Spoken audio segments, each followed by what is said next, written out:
Hello, welcome everyone to a special edition of The Distraction here on Fightful.com. I'm Jeremy Lambert, joined by the still patient Joe Hulbert. Joe, how are you today? I'm good. I'm a little bit concerned. I'm currently ticking off the topics that we have just discussed in our pre-podcast edition of The Distraction that no one will ever see. And we knew no one was seeing it, and we continued on nonetheless. But I'm excited. Big show today.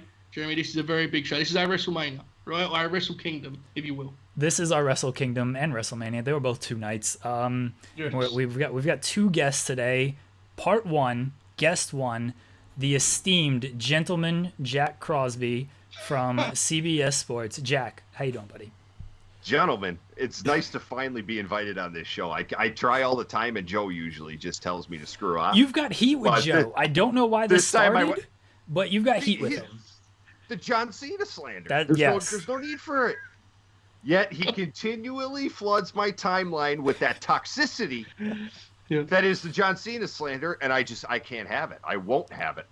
I tried to set him straight on Tuesday when we reviewed Playing with Fire, and I tried to tell him just how much John Cena is we talked about it off air. Joe's like, oh, I miss John Cena, and when he would just get people fired for no reason. And now that doesn't happen in wrestling anymore. This is why we need John Cena back. Hang on a second.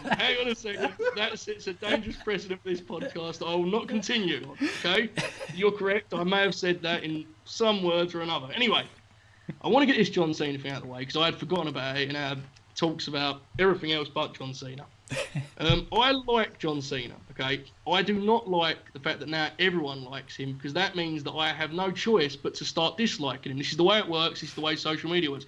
I don't like the fact that we all decided we love the man now. Why can't we go back to the split deal? That was much more fun. You know, let's go Cena. Cena sucks. Everyone loves the man now. It's lame. Well, people change, Joe.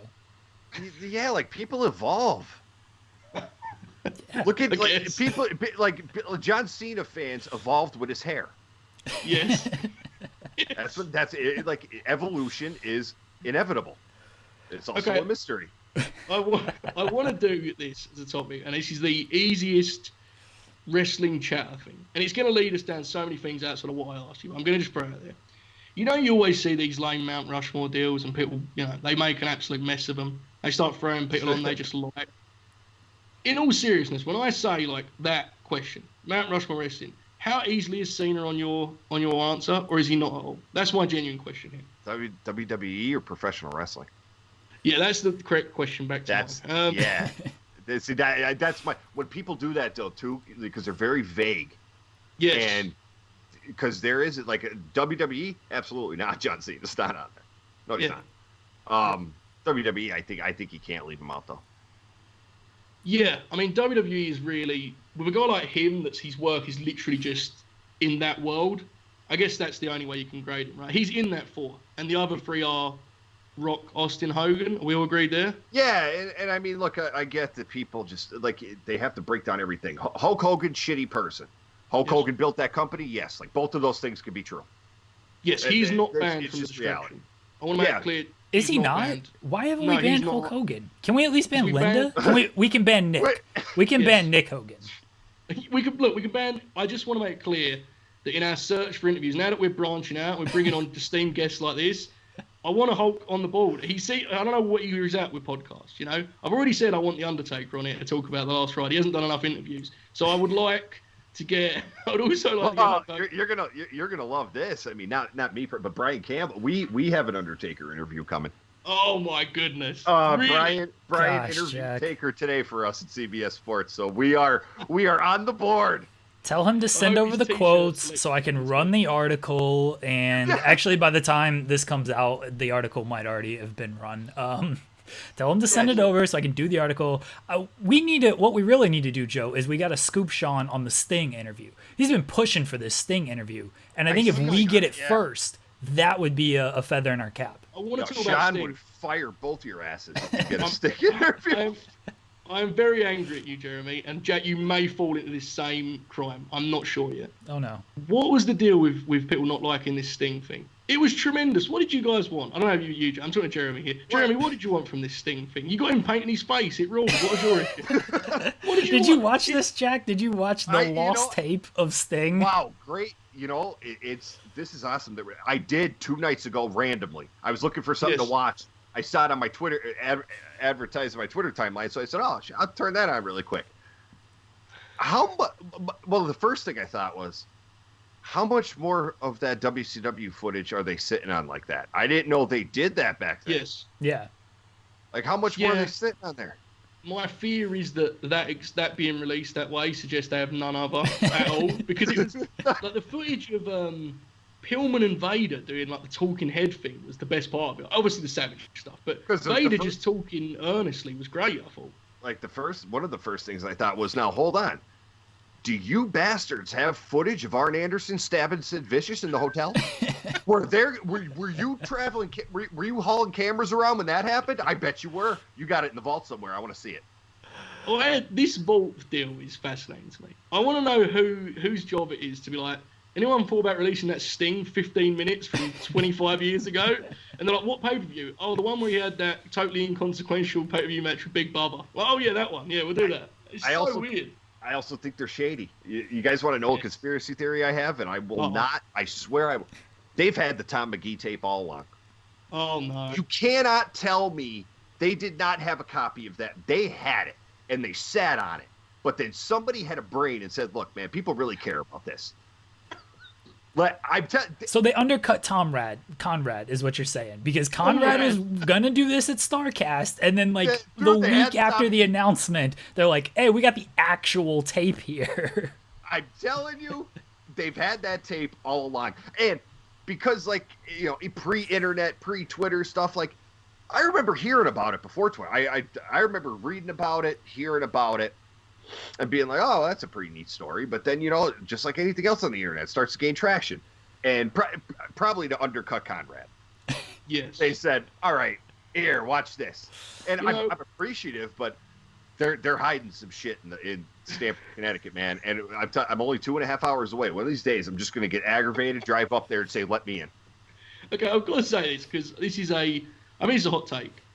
That whole thing, for me, was one of the least interesting things that has ever been deemed interesting by wrestling. I'm a Bret guy, and I was watching it like, sure, man, but sure, cool, whatever. I had nothing taken away from this. Maybe Jeremy, did you like it, Jer? The Lost tape with Tom McGee, I didn't know the big deal about it, but I'm not this huge history buff with all this stuff. The Sting tape, I thought it was 15 minutes of...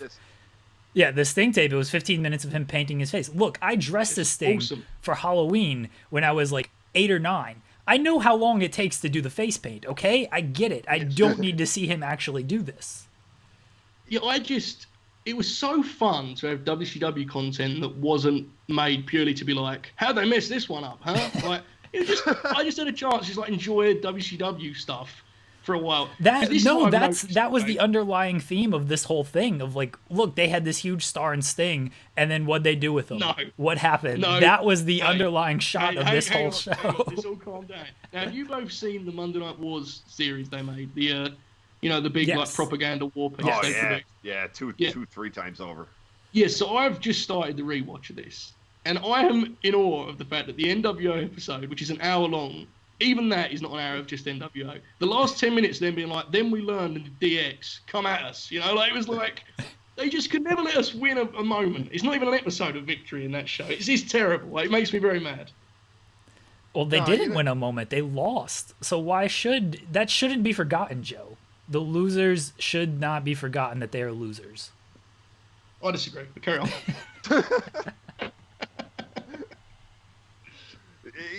A lot of that WWE content is great that they put out, but you're right. When you sit back and think about it, you're like, there's a lot of holes here. Yes. You're leaving a lot of shit out here.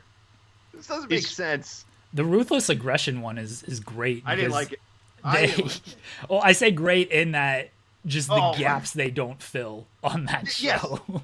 It's just this is why we had to do this here. We didn't really have a choice on the matter here. And it's wait, no, you could have done this way differently. You chose not to, and then you painted yourself into this. I can't wait for the Monday night or the Wednesday night wars in 20 years from now. Papa Paul, Uncle Sean, Man, the way they decimated AEW like that, they just had to. We had to send Finn Balor down there. We had to send Charlotte down there. Didn't really have a choice on this. Had to do Survivor Series. See, you could watch that, Bubba. You watch that. Meanwhile, Joe and I are going to go to the AEW network in the future, and we're going to watch the rise and fall of NXT. 100%. And we're going to talk about stuff about how the Charlotte Flair NXT champion experiment was a failed one. We are not going to disrespect the queen on this program. We're going to top AEW. I'm going to go a step further. We're not going to watch it, Jack. We're going to be on the show, talking heads on the program, laughing about our victory. That's what we're going to do. But that ruthless aggression thing, though. But my biggest problem with it was that it was too freaking soon. But it's a problem we have, though. And, like, it's just, we want to, it's a good comparison is what WWE is doing right now, what we feared with the cinematic stuff. Yeah. We said they're going to get praise for it, but what's going to happen is they're going to take that praise and they're going to run it into the ground. Mm-hmm. All right. Boneyard and Firefly Funhouse, fantastic. Terrific. Good job. Move along. And so now they're like, no, we're going to toy a little with Money in the Bank. All right. Cool. Then, this was previously. Like, the Gargano Ciampa deal was horrible. Terrible. I don't know. No, we don't talk about NXT. Nope. We don't talk about the show. But for topic purposes, I got to bring it up. Like, that was terrible. But they did it anyway. Then, the Money in the Bank, which I was like, all right. But, like, what reason is there to film for over, what was it, 15, 16 hours? Adam Cole versus Velveteen Dream. What'd you think of that match, Jack? What match? Adam Cole against Velveteen Dream. I haven't seen it yet. Oh, you haven't watched it yet? It was on this past Sunday on NXT in your house. Wait, what the hell are you guys talking about? Shit. I forgot we were taping a week. Pre-tape distraction. Yeah. That was peak. Every time I do that with Joe, like, oh yeah, when we do pre-tapes, it's like, how many times do you get them? Oh no, Joe is a professional. Joe is like, right, if I'm with you guys a little more, if I'm lucky enough to be had back after this, I'll get used to it. That was good. I was legit confused. I'm like, what the hell? What kind of joke is he trying to get off here? Joe comes up with the most rant. Joe is always like, Alexa beat Brock on Raw. I cannot believe that this is what happened. He's like, big show, Jeremy. So we were doing this is going to come out. I'm spoiling this now, but who cares? It's for the, we're having fun here, guys, okay? We were doing the TEW series, and it's going to come out in months. And I was like, he goes to me at the end, what about what happened this week? And I'm like, that Alexa Okada 30-minute draw in G1 was incredible. And even I was like, Jesus, that may have been a step far. I'm not sure. No, that was good. That got me. But it's still true, though. Like, we knew WWE was going to do this, and they're doing it right before our very eyes. Like, there's no reason whatsoever. Now, we still have time, but are they going to do something at Backlash? Are they going to? Yeah, I don't know. I hope not. I really do. Wait. Do I need to pitch my Street Racers idea? I mean, look, you can. So here's my pitch, Jack. It's going to be the Street Profits against the Viking Raiders. That's going to be the cinematic match, and they're going to do a street race, and it's just full Fast and Furious. And that's how they settle who the best tag team is. The Raw tag team titles are on the line, and when the Viking Raiders lose, they put their Viking heritage on the line, and they lose. And then they become fueled by this, that they've lost their street race, that they work to become like professional street racers. You actually call them the street racers, and they wear leather jackets because you got to have the leather jackets. So that's the cinematic match. Joe has had to hear this pitch 2 times in like the last hour. I like the pitch, but here's my hole I'm going to poke into the storyline there. If you do that, don't you have to? Aren't you obligated actually to pony up the money and bring Dwayne home for a night? Yes, 100%. You got to get Dwayne. You got to get Vin Diesel, Tyrese, all these guys. Could you imagine friggin' Mark Carrano or somebody calling up Brock and going, "Hey, what are you doing?" Well, we know you're not filming any movies right now, and that kind of sucks, but do you want to come to Orlando? For what? And then you just give your whole pitch. You just By the way, I have an update. I have an update on The Rock. Jeremy, I have an update on The Rock. This is very important. About a month ago, Jeremy asked me if I had seen Titan Games. And yes. I can confirm I am now a Titan Games aficionado. Oh, wow. And I think this is the leading evidence that The Rock may have lost his mind. Because he seems to... At one point in this program, he says, the most important athletic contest ever aired on television. And he's not doing a bit here. He's all in on the Titan Games. I thought, well, somebody needs to tell him. I thought that was Okada Omega 4. Yes, so do I. I know he's a little bit out of the loop on that one. He's observed a subscription. He's watch the product, Dwayne. By the way, we were talking about Taker a minute ago because you know, big time. You got the interview. We missed out on that. You said, you know, only so much he can talk about, unfortunately. But anyway. Are we just all writing Taker off of the WWF Mount Rushmore? Is he just not on it? He's not on it. I know. If anyone's offended by that, he's not on it. Yeah. He's not. It's only 4 spots. Is he your fifth? I think there's an argument that even though he's the most famous wrestler ever now, there's an argument Rock falls off the list. I'm saying it now. When it comes to... Look, see, this is where people fail to differentiate. Like, when it comes to WWE/WWF, I'm a guy that goes to that argument of who put butts in the seats. Yes. Who sold the tickets. I know it sounds cliche, but in the case of a company that prides itself on entertainment, I'm the guy that says, all right, then, if we want to talk top guys, whose name on the marquee put asses in the seats? Mm-hmm. Taker's really didn't. Yeah, I'm with you. I wonder if you could poke holes in the importance of Rock. Oh. Could you do that? Because let's be honest, he becomes like a transcendent star after they've got the ball rolling downhill with Austin. Yeah. That's the thing.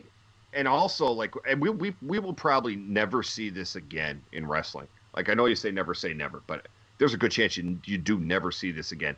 2 top alpha male stars in professional wrestling at the same time, in Steve and Rock.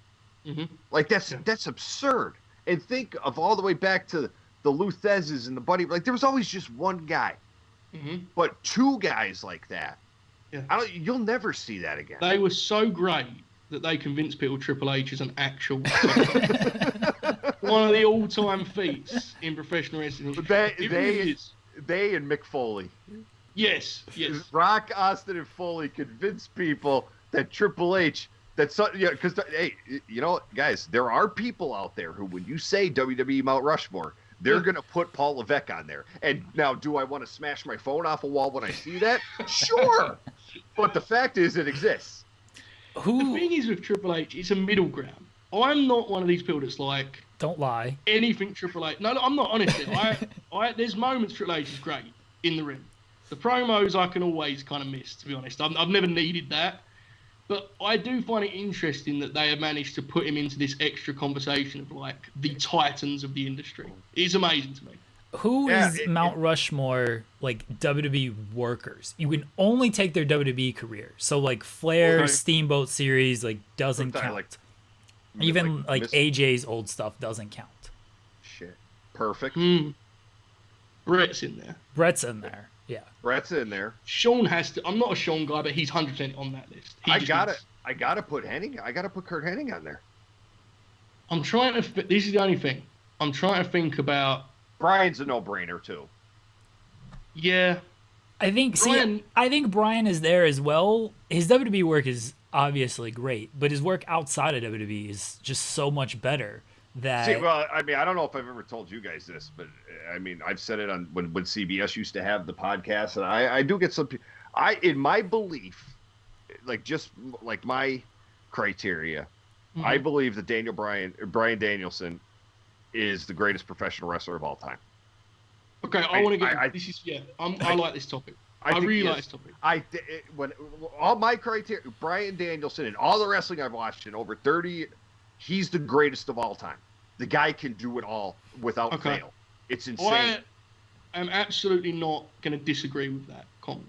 I actually think it's almost more insulting to have him out of the top group at this point than it is a hot take to have him at 1. That's how great he is. He's extraordinary. He changed wrestling. He had. Think about this. Like, when you really think about this for a second, he had an entire WrestleMania built around him. Yes. When are you going to see that again? Yeah. When is that going to happen? Now, here's my question. Roman reigns every single year for the past 5 years. Here's the question. Because I like this. I like this a lot more than the Mount Rushmore. So thank you, Jack, for giving us a good topic. Okay.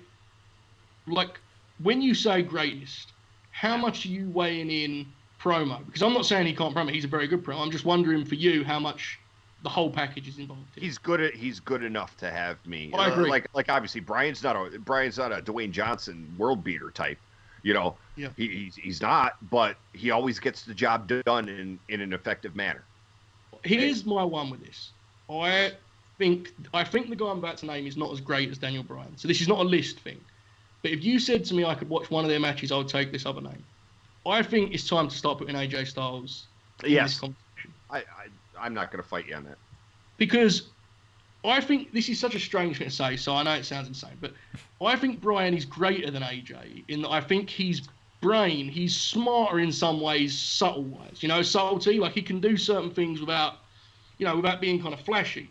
Yeah. But I've been watching so many old matches as of late, and I've got to say, there is no one ever in the history of professional wrestling that I enjoy watching bell to bell like AJ. He's just everything I love about wrestling. I just tweeted it the other night, I think, and before I tweeted it, I told my wife was watching with me, and I turned to her and I said this. I said, because before she met me, we've been together about 4 years. I mean, she watched a little WWE, but since she's been with me, I've taught her a lot. Because she is interested about stuff outside of WWE. And I told her, I said, honey, you have to realize something. It was impossible at one point that AJ Styles was ever going to make it to WWE. Mm-hmm. He was not going to be a member.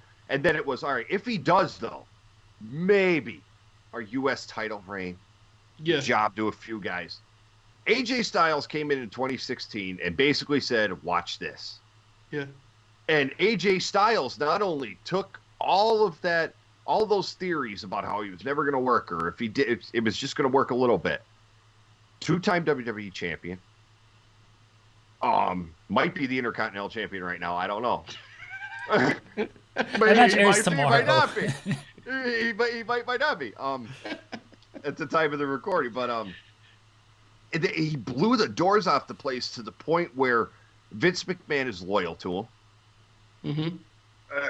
I never thought, we didn't don't forget, guys, at one time we thought Vince McMahon would look at AJ Styles up and go, well, what's this guy? Yeah. What value is he to me? Well, he's good, but look at him. He's no value to me.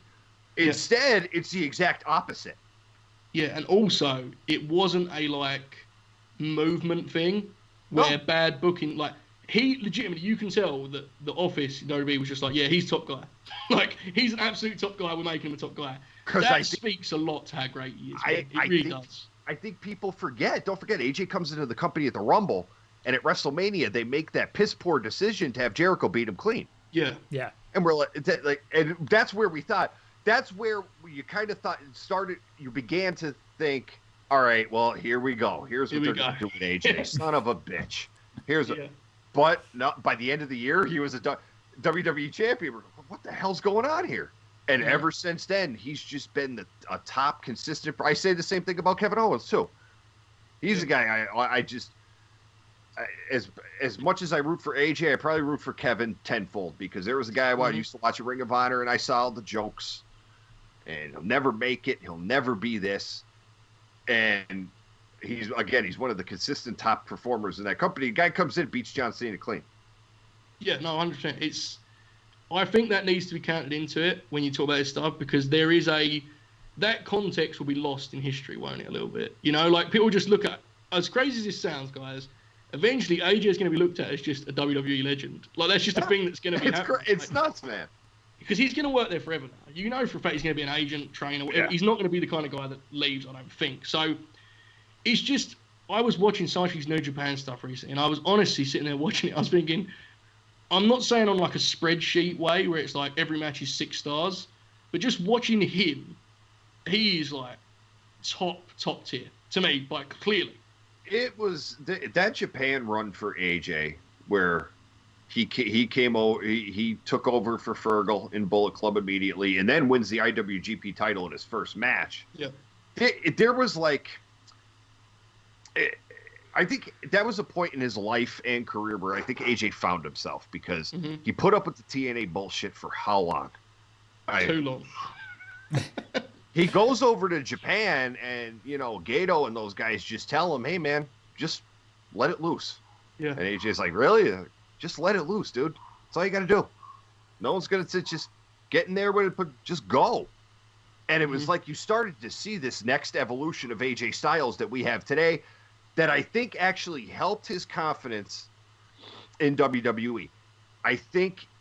And I've said this before, if AJ Styles had went from TNA to WWE, it would have been difficult, I think. I agree, yeah. But the New Japan run gave him the confidence to come into WWE and say, I'm going to own this place, watch. Yes, he carried himself like a star because he'd just been a star. That is it, right? Like, as much as whatever TNA tried to do with him, the confidence he had when he was, especially because they put him with, he got so comfortable with the Bullet Club guys that he was allowed to just be himself. Yeah. It changed him. I'm 100% with you. I think perhaps what Omega did afterwards has maybe taken the shine off of that a little bit, because it's like we've seen great. Like, no, look, I'm an AJ guy over Omega every time. I just am.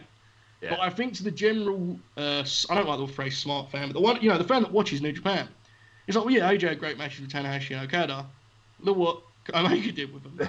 They're different types of matches. I get that, but I just think it's important to remember how important that run was. It was game changer for him. You mentioned Tanahashi. Where does Tanahashi rank, and even Okada rank in just an all-time in-ring thing? Because everyone who's worked with Tanahashi, even over Okada, they're like, Tanahashi is so smart. Maybe he's not as crisp, as smooth as Okada, but just the way he reads the room, he is so smart in the ring. We guys right now are sitting, and some people might lie about, like, I've been watching Japanese wrestling a long time, whether it was through tapes I could find or YouTube videos. There are literally people who will call themselves Japanese wrestling fans. I'm not saying this is a bad thing, but from like 2015, guys, when Bullet Club really started, 2015, they've only been watching New Japan Pro Wrestling for like 5 years. Yes.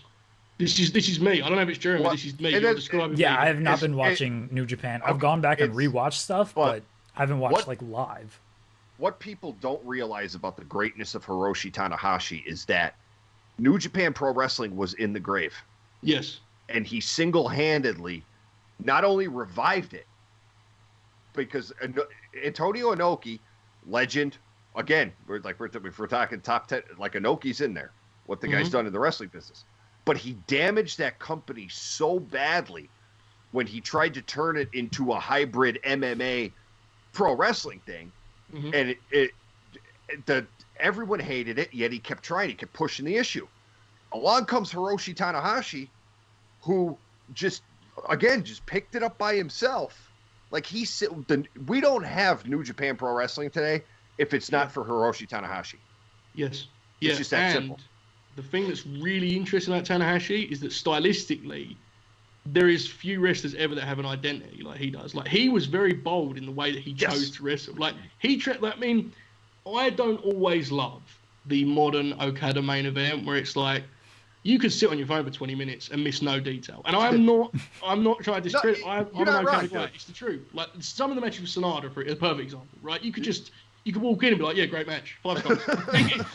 It's just the way it is. But Tanahashi is like the father of that style, because he give Okada the framework of that kind of epic finish and stretch deal.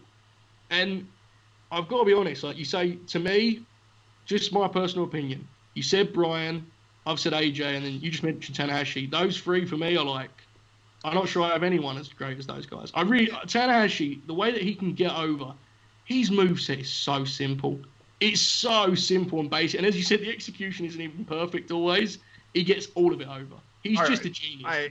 Maybe you guys disagree, but I think the greatness of Hiroshi Tanahashi is really on full display in that Jericho match. Yes, 100%. And I think Chris Jericho, but I think Chris Jericho would tell you the same thing. Like, that dude is on another level. Like, I know but like Hiroshi, that match he pulled out of Jericho.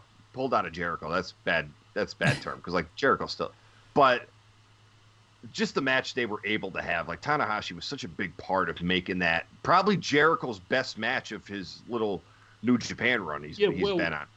The thing is you got to remember the Jericho New Japan thing. There's been a lot of like smoke and mirrors, and I'm not, again, we all know how great Jericho is, but it's hard, man. At the point he's at in his career, it's hard to just throw yourself into New Japan. There's been some weapons and some gimmicks used. Well, yeah, he's self-aware enough, Jericho, to know that, we and us three and other people that take to New Japan, we take to New Japan because, even though AEW says we're more sport than WWE, and you're really, no, you're not. You're a national TV show. You're not AEW. Stop trying to do that. New Japan Pro Wrestling is the legit sport type of pro wrestling. That's where we're going to go for that. When we want to watch something like that, we're going to wake our asses up at 5:00 in the morning here in the United States, and we're going to watch it when we want it. Well, I mean, Tanahashi, you said the Jericho match, like, the best credit to him, how much better was his match with Jericho than Okada's? Right? Let's be fair. Like, Okada's match Jericho missed to me. It missed to me anyway. Jeremy, I don't know what you think, but yeah, like the Okada Jericho, like the names on the marquee were good. Yeah. Like I don't even remember Okada Jericho. Like, I think that's my opinion on it, is I didn't recall that I was like, oh yeah, Jericho worked with Naito, he worked with Omega. Oh, sure, he worked with Okada. Sure, why not? It was at Dominion. Yeah, and so that set up the Tanahashi match. Because I remember I was against that as a fan, because Dominion is like their SummerSlam, their second biggest show of the year, and Chris Jericho was getting an IWGP title shot. And I can't remember who. It wasn't Naito, but there was somebody else more deserving that just kind of got like shoved to the side so they could throw the Okada Jericho match together. But no, it wasn't good at all. It sounds like I'm criticizing Okada. I don't want to be clear.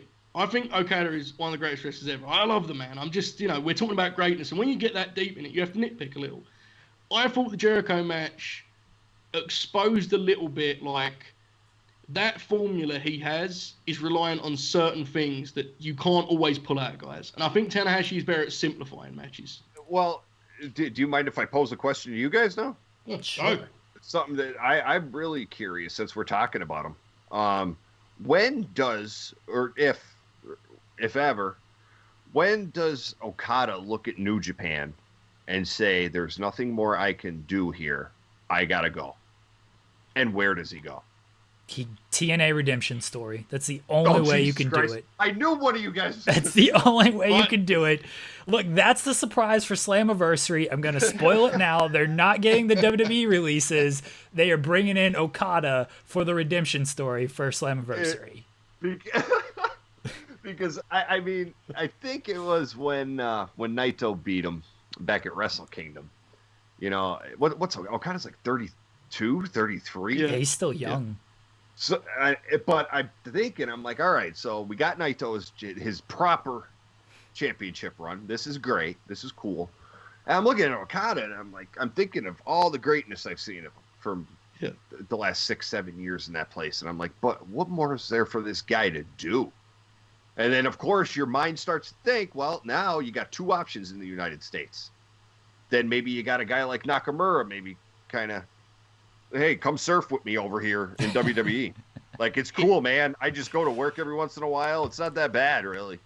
Here's the thing. I punch people in the dick, get paid a lot of money. It's good paycheck. Here's where I don't think that's going to happen. I hope it doesn't, because I don't want to sound like the anti-WWE guy, especially on this podcast. That would be a... Wait. just to clarify, though. Are you saying that you don't think Okada should ever leave New Japan or ever go to WWE? I think the first. I think, here's the deal. This is the key to this, right? I think if New Japan was just going to stay as it is, and it's just going to be like, we'll draw good houses in Japan, good ratings, fine. Okada's, that may get tiresome to him, but I think he's really inspired by the expansion deal they're doing. And the truth is, he has to be the guy to do that expansion. Naito's not going to be that guy. Physically, It's not him. And I remember seeing Okada, he wrestled Suzuki here in London, okay? And it was like, looking at him, you could see the excitement in him of like, they've done it, man. I mean, only a few years ago, I see him wrestling in front of 400 people in England, and now they're in like a sold-out arena. Yeah. To me, while they're making progress, while they're doing MSG, while they're doing this stuff, I think he sees it as incomplete. Now, that doesn't mean that when he gets to 37, 38, he does a Shinsuke run. If he wants to do that at that point, I'll be like, go, man, have fun, you know? Like, because that's the thing, people forget, Shinsuke, he had become popular to American fans and like, you know, British fans, whatever, for the last couple of years of his New Japan run. But he'd been working hard for a long time. It was time for him to check out and get his money, I guess, right? Ren Narita and Shooter Umino are going to push Okada out. Okada's going to realize that I can't go with these young guys anymore. I'm not busting my ass in the G1 every single year to do these matches. Go to WWE, surf with Nakamura, sure, whoever's over there at the time. Just collect the paycheck and live the life. I think if there's going to be any opening to properly bring Okada into the United States, do the three of us agree that we are eventually going to hit a time where there's AEW World Champion Kenny Omega, right? Yes. Yeah. We're going to hit that point. To get there, Kenny's going to have to go on a roll. Like, Kenny's going to have to turn into Kenny again, not the video game dork. Kenny. Guys, I'm sorry. I don't know what your listeners think or anything. I hate that version of Kenny Omega. I'm glad AEW right now is starting to like kind of maybe push him away from that. But when we hit that point of Kenny Omega AEW World Champion, that's when you got to make a push. Because again, it'll just be easy to start the narrative of who can stop Kenny. No one can stop Kenny. Kenny's on a roll. Who's the one person you bring in to get a massive pop from the AEW fans, number one, and legitimately fits the story of, I can stop this bastard easy. I've done it before. Kota Ibushi. Yeah. Hey, sure. Well, that works too. But I don't know if they're ever going to get Kota Ibushi, but I think Okada is more likely to honestly go to AEW than he is WWE. Assuming AEW is still around and you guys are watching the network and you're the talking heads on the program, it seems like it's a more likely fit there. He'll have ties. I mean, he'll probably have ties everywhere, but it seemed like it'll be a better fit. But it all depends on Okada's mindset. Like, how is he feeling in 5 years? Like, if Nakamura, let's say his deal's up now and he could go to AEW, like, is he going to AEW? Is he still just going to WWE and just working that schedule instead? You have to remember there's an allure to WWE in the sense of if you make it there, it's like, we just did it with AJ, right? We're not WWE guys by any means, and we all just did the thing of like, the ultimate compliment to AJ is the WWE guys said he's top guy. Yeah. So Okada going and being a top guy in AEW would be like, sure. Like, you walked in a top guy to them. They know how great you are. I would be very fearful of what would happen to that poor man if he ended up on Friday Night SmackDown. But you guys are right. Whatever's best for him, but come on, the Rainmaker against the King? Here's one I would love, okay? I would love Orton and Okada. I would watch that match, and by the end of it, I'd say, best thing I've ever seen. I'd go on Twitter and I'd be like, 3 stars, 3 1/4, 2 3/4. I'd be like, well, that's what always happens to me with Orton matches. There's some fun matches, I just don't know, I don't know if it happens. Joe is so excited for the eventual Ziggler and Okada match. Just cannot wait for this match. Yes, he would take the greatest Rainmaker. He would take the greatest Rainmaker. Well, all right. You know what? When you put it that way, now wait, I changed my mind. Now that I heard that, because Ziggler taking a Rainmaker, a proper Rainmaker, just one where like the wind up is perfect, the spin, just all of it is perfect. He'll die. He'll do like 3 rotations and just land on his head somehow. That would be the greatest moment in Nick Nemeth's life. That would be his. It's go time. Yes. You'd be able to pause. You'd be able to pause the show and see the smile on his face. Yes, you would. This is where I actually have immense respect for him. And seriously, I'm not doing a bit here. Watching him take that Goldberg deal and be like, I am going to steal this segment by the way I take his spear, was peak him. It was the best old thing ever. Because, number one, it was so random to begin with that we got freaking Goldberg versus Dolph Ziggler. And like, you're going to do it at SummerSlam? Like, yes. How cracked out are you people? Well, but yeah, when he took that spear, I think I jumped off the couch. Because, like, I'm like, that son of a bitch did this on purpose. Yes. He's just, I mean, he's a very, you talk about place in history, Dolph is going to be an all-time complex deal. Because, like, man, he's been around so long that people are convinced he's just a terrible wrestler. It's not the case. But, man, is he a tough one to kind of gauge, right? He's just been stuck for so long. Ziggler. It's like, look, I don't hate the guy as much as a lot of people on the internet do. I really don't. I think there's a place for him. There's places for him. Sometimes WWE does misplace him. Yes. A lot, actually, most of the time, they misplaced Dolph Ziggler. Sorry. But the guy's not as terrible as some people say. And I do think that there were some legitimate missed opportunities to really give him a world title run, not the Money in the Bank one that was just the pop and then, he gets a concussion and they take it off him. Yeah. But, what's interesting about him is like 10 years ago, he was the workhorse guy, right? Because they didn't have they hadn't signed the indie guys then. They had Bryan, I think. Punk obviously was there long before, but they wasn't signing everyone, was they, at that time? 2010, 2011. And then when that happened, now we're at a point where Dolph is one of the personalities on TV. Like, he's one of the guys they go to and like, you can do the soap opera. Yeah. It's so weird how the roster has changed. You could point to how many bad Dolph Ziggler moments. Yet, an all-time moment in this company in probably the last decade was him standing across from Shawn Michaels when Shawn told him, "You're nothing more than a second-rate Shawn Michaels. People are right." That was such when I say I popped when Shawn said that to his face. One of the worst days of my life. That was one of the funniest things I've ever seen. I hate anything that unites my timeline in Shawn Michaels' praise is the worst. Get rid of it. Guys, how bad did he look on Raw? What is wrong with that? What's happening to that man? Raw this past Monday that he was on? Yeah, when he actually super kicked Dolph Ziggler this past Monday on Raw. Oh, see, now, not fault. No, not happening this time. Nope. If you just said SmackDown, we had him. I know. No, Raw used one of their brand-to-brand invitations. They used it on Ziggler. They brought him over just to get super kicked by Shawn Michaels. Yeah. Shawn. All right, Shawn, like, it was okay that Shawn had transitioned into sober man who likes to hunt. Yeah. Like, he had the beard, sure, but the beard was, well kept. He had his camouflage hats, but always properly placed on the head and whatnot. Like, he looked, friggin' shirt was all disheveled, beard's going in 10 different directions.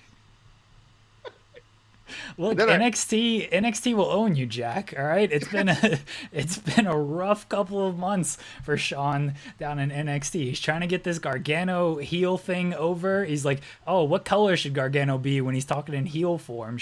Is this where we switch to black and white? Is this where the color comes in? It's tough decisions that'll keep you up at night. Sean's running around Orlando going, Candace, listen, the hair, we gotta change the hair.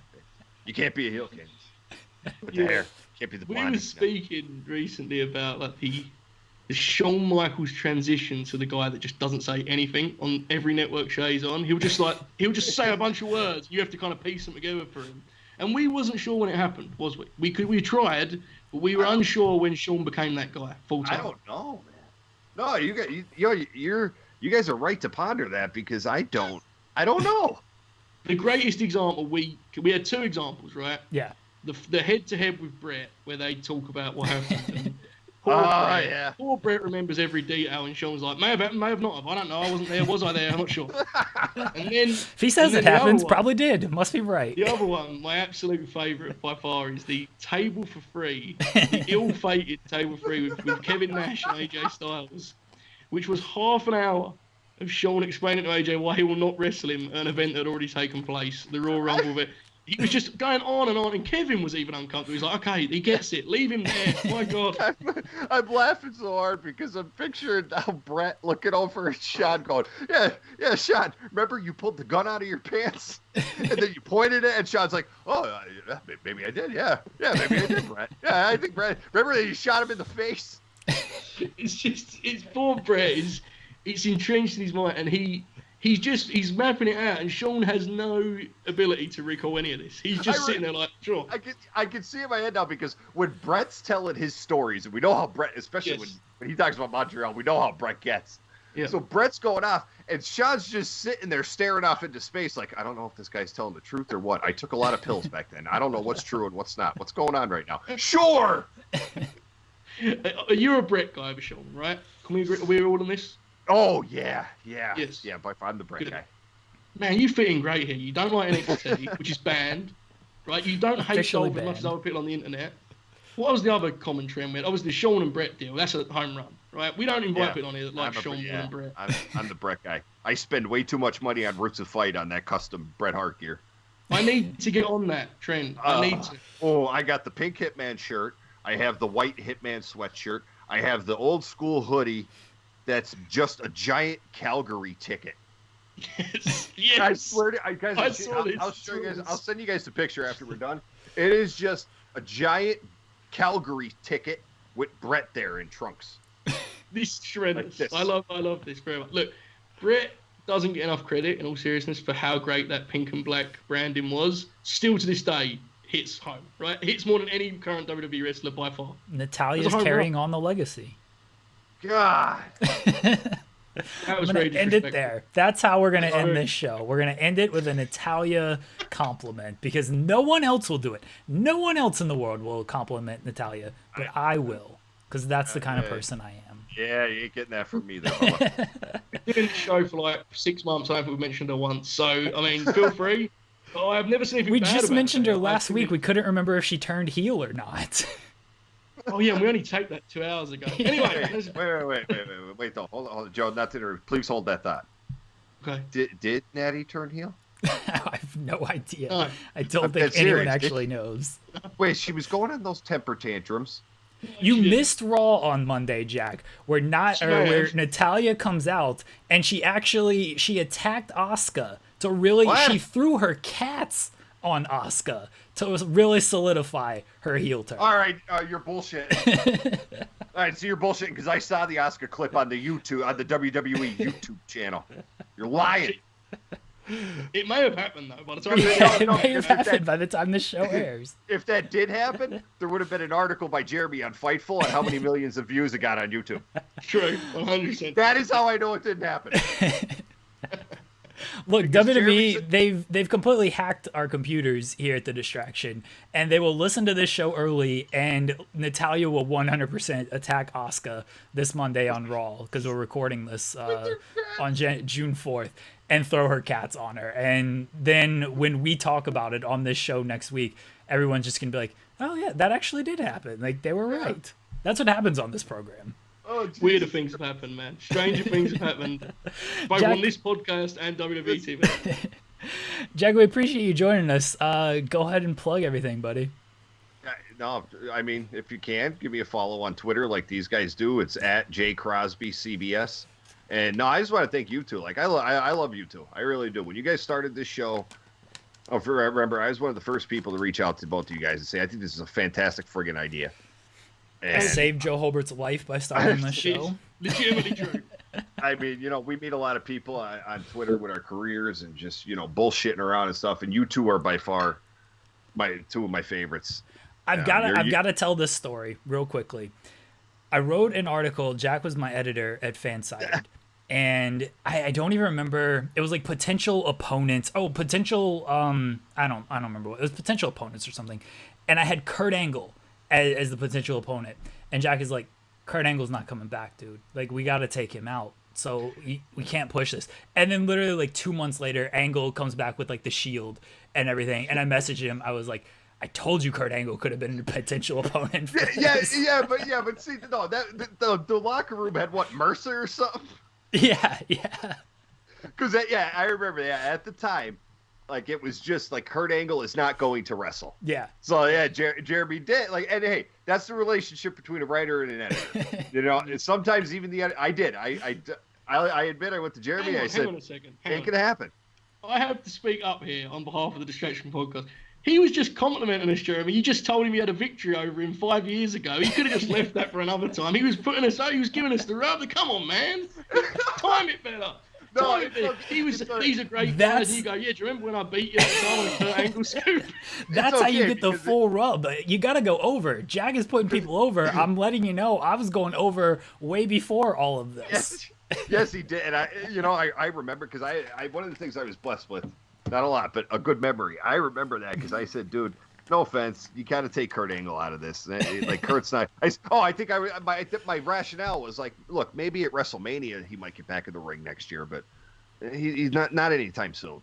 Sure as shit, yeah. The whole locker room gets freaking the measles, and then all of a sudden Kurt Angle's wrestling with the Shield. And I went, oh, shit. Yeah, no, seriously, thank you guys so much. I really appreciate it. You're welcome back anytime. You've squashed the beef with Joe over John Cena. Yes. Joe realizes that John really, Cena yes, is great.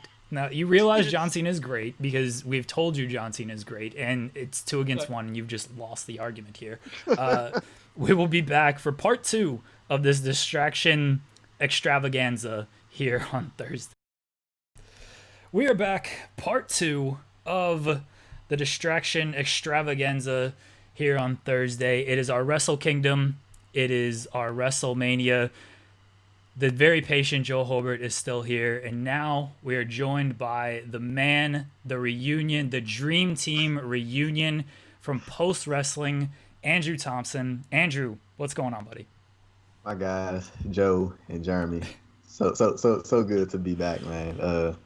Always good time talking to you guys. You know, we talk often anyway, but it's always good to hop on the good old FaceTime / Skype and talk in person. So somewhat in person. So glad to be here. I mean, I need to take a step back here, don't I, guys? We're all pretending we're in this together, but I need to take a step back. Guys, today's very special for me because I am here. I'm the third wheel of a famous tandem in the history of the industry. Okay, I am spending a day with Pippen and Jordan. Okay, they can split which one's which. That's up to them. He's 100% Jordan. He's 100% Jordan. Whichever which way. Look, this is fun for me. People won't know that we kind of all got to know. The distraction was born from that month in which I decided I could do what you guys actually do as news guys. You are so great at that stuff. I tried. Very, very sad, but I tried. I was on the team for a while. Got some shots up. This is fun for us, right? We haven't ever done it like this. This is pretty cool. We were all, Andrew and I were doing wrestling news, and Joe was doing MMA news, and Shawn just labeled us the Dream Team in the Skype chat because we were all very good at what we do. And I mean, I've always said it. I think Andrew's the absolute best. I feel like I'm pretty good. Andrew's the absolute best. That's why he's Jordan. Yes, I agree. Y'all too nice, man. But like I said, it was always a good time. Working with y'all, it was just like that. It didn't feel like work friends type thing. It felt like just friends just in the chat bullshit. Like, okay, but we serious at the same time, and that's like one of the things I always really liked about it. It wasn't like all like super just work related. It was just like everybody BSing, but at the same time we all of course working to the common goal, which is to put out the best content. So yeah. No, I have to give you credit on this, Andrew, because you had a take that has stuck with me to this day. When we had all given up on Drew McIntyre, I remember I put in the chat, I was like, we're all done, right, with Drew. And you were the last standing man on the bandwagon. You said, we're going to get there. We're going to get there with Drew. I'm a fan of Drew. And I remember thinking, man, God, he's optimistic. God bless him. He's going for it. And here we are. We fast forward here a year. He's the champ. He's the top guy. Are you still, like, is it been cool for you? I know you was a fan of his. Are you, like, enjoying it as a fan, that little ride for him? Yeah, I am enjoying, Drew McIntyre's run as WWE champion so far. Like, I do think that this, like, him in this main event spot could have happened that, like, around that time when we initially talked about it, or when he first, came back to the main roster into Raw. But, better late than never. And I think he's doing this thing right now. I don't really see him losing the title anytime soon. It doesn't really seem like it. And I honestly really want him to Now I know he said it in interviews before, but I really want him to be like one of the first people within WWE that get the chance to go out in front of a live crowd. For the first time when they, if things open back up in the near future. Yeah, same. Well, Drew is going to lose this Sunday to Lashley when Lashley shoots on him in 2 minutes. And yes. Lashley, this is what we've decided here on the show, is that Lashley is just going to use his MMA background, shoot on Drew McIntyre, take the title to Bellator, and that's it. Hey, man, I would love... It would be so great. And this is where it's bad, because like, I'm with you. Everything you said about Drew there, I was like, yep.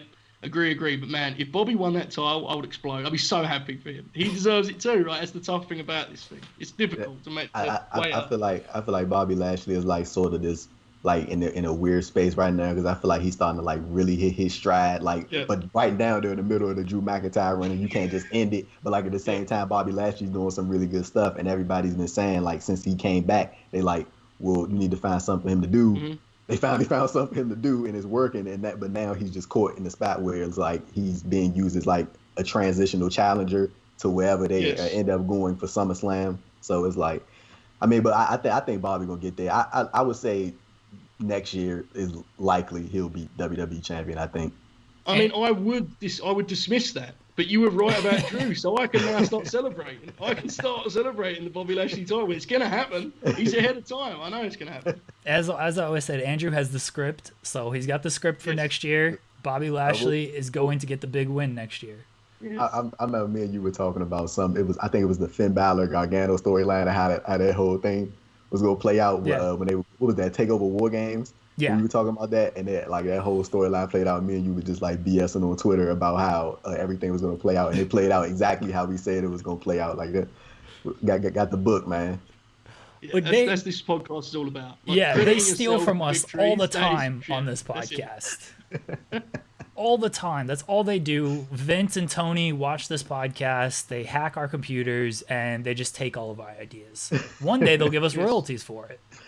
Oh man. It's interesting. Go ahead. What do y'all think about the? I was going to ask you this. Vince and Tony Khan. I was going to ask what do you guys think about Fyter Fest being free and being a 2-night event. Yeah, I think it probably makes sense. To be honest, I mean, looking at the landscape, I was surprised they were doing it. So like, I was like, okay, it makes sense. I mean, the issue is we all agree Mox is going over Cage, right? That's like My fear is you've already done this deal with Archer where like he gets 2 months of Jake cutting these promos and he just loses, and it's like, okay, you're going to do the same thing at Cage, right? It's inevitable. You're going to do the same thing. I fear that they trust the audience knows all these guys. They just drop them in at the top, and then they're like, well, what now? It's difficult, I think I would like them to do a bit more gradual builds of some of these guys, I guess. I'm with you. The Fyter Fest thing, it was on BR Live last year, so it was free last year as well. So keeping it free 2 nights. They've done this before with the specials, the Bash at the Beach stuff. Blood and Guts was supposed to be a Dynamite special before the pandemic happened and everything. Mm-hmm. So it's a good thing for the audience. It'll certainly pop the ratings, I would assume. I'm interested to see what the rest of the card looks like. Like Moxley and Cage, I'm not like super hot on. And Best Friends, like I love Omega and Hangman as a tag team. Best Friends, I wish they did a little bit more, and maybe they still got a few weeks to do it. We'll see what the rest of the card looks like. What do you think that card is gonna end up like? Who do you think Cody is gonna end up facing, Andrew? Ooh, it's so many, but I think for Fyter Fest, just for this specific occasion, whichever night he defends it on, I think they're gonna bring somebody from outside the company, not somebody that's signed, just to have like that surprise guest type feel to it, just to let, because they can. Cody did say that he was going to defend the title against people that were non-contracted wrestlers too, right? Like that's the thing. Yeah. So he's going to be doing that. So I think on the weeks leading up, we're just going to have the Mark Quinns and maybe a Chucky T or Marco Stunt gets the title shot and stuff like that. That once leading up to the Fyter Fest, then we're going to get somebody from outside the company. But looks like WWE ain't letting nobody go because Mr. Drake Maverick, they got his spot back.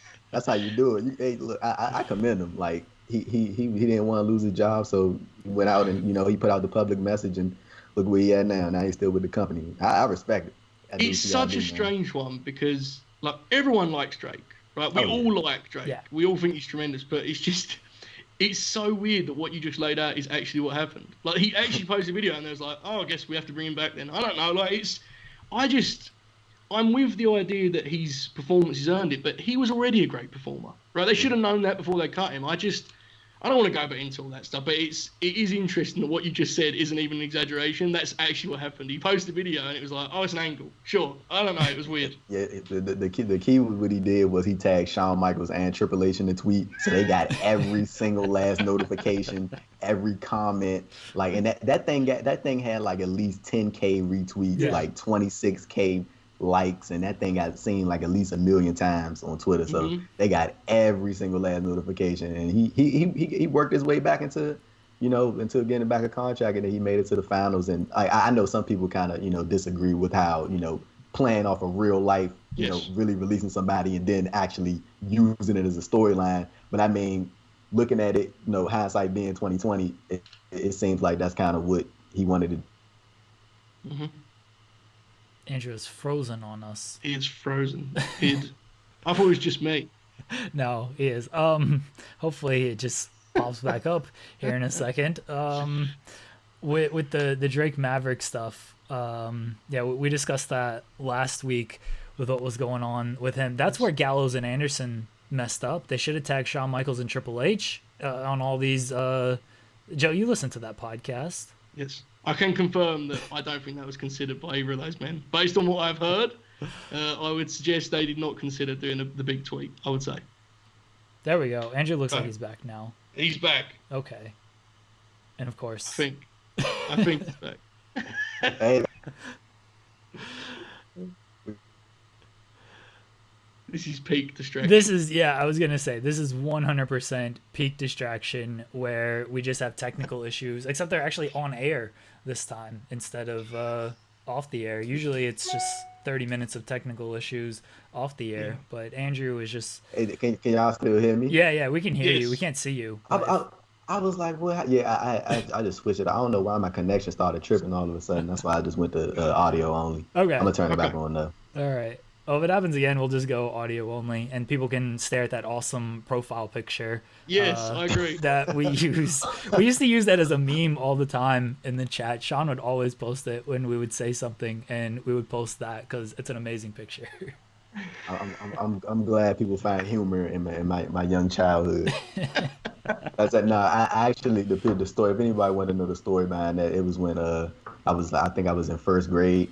And we had like the little picture day thing, and my lips were really ashy, but I didn't have any blistex. And I remember the girl that I liked, she was standing right there in front of, like, she was next up to take her pictures, and I didn't want her to see my lips, so I just tucked my face up like that, and then just went ahead and just took the picture, and that's how that happened. When you said if anyone wants to know the story, I was wondering, this is going to have to be one hell of a story. I don't know where he's going to go with this. It was much better than it was incredible. I actually loved that story. I did want to hear the story, yes. Yeah.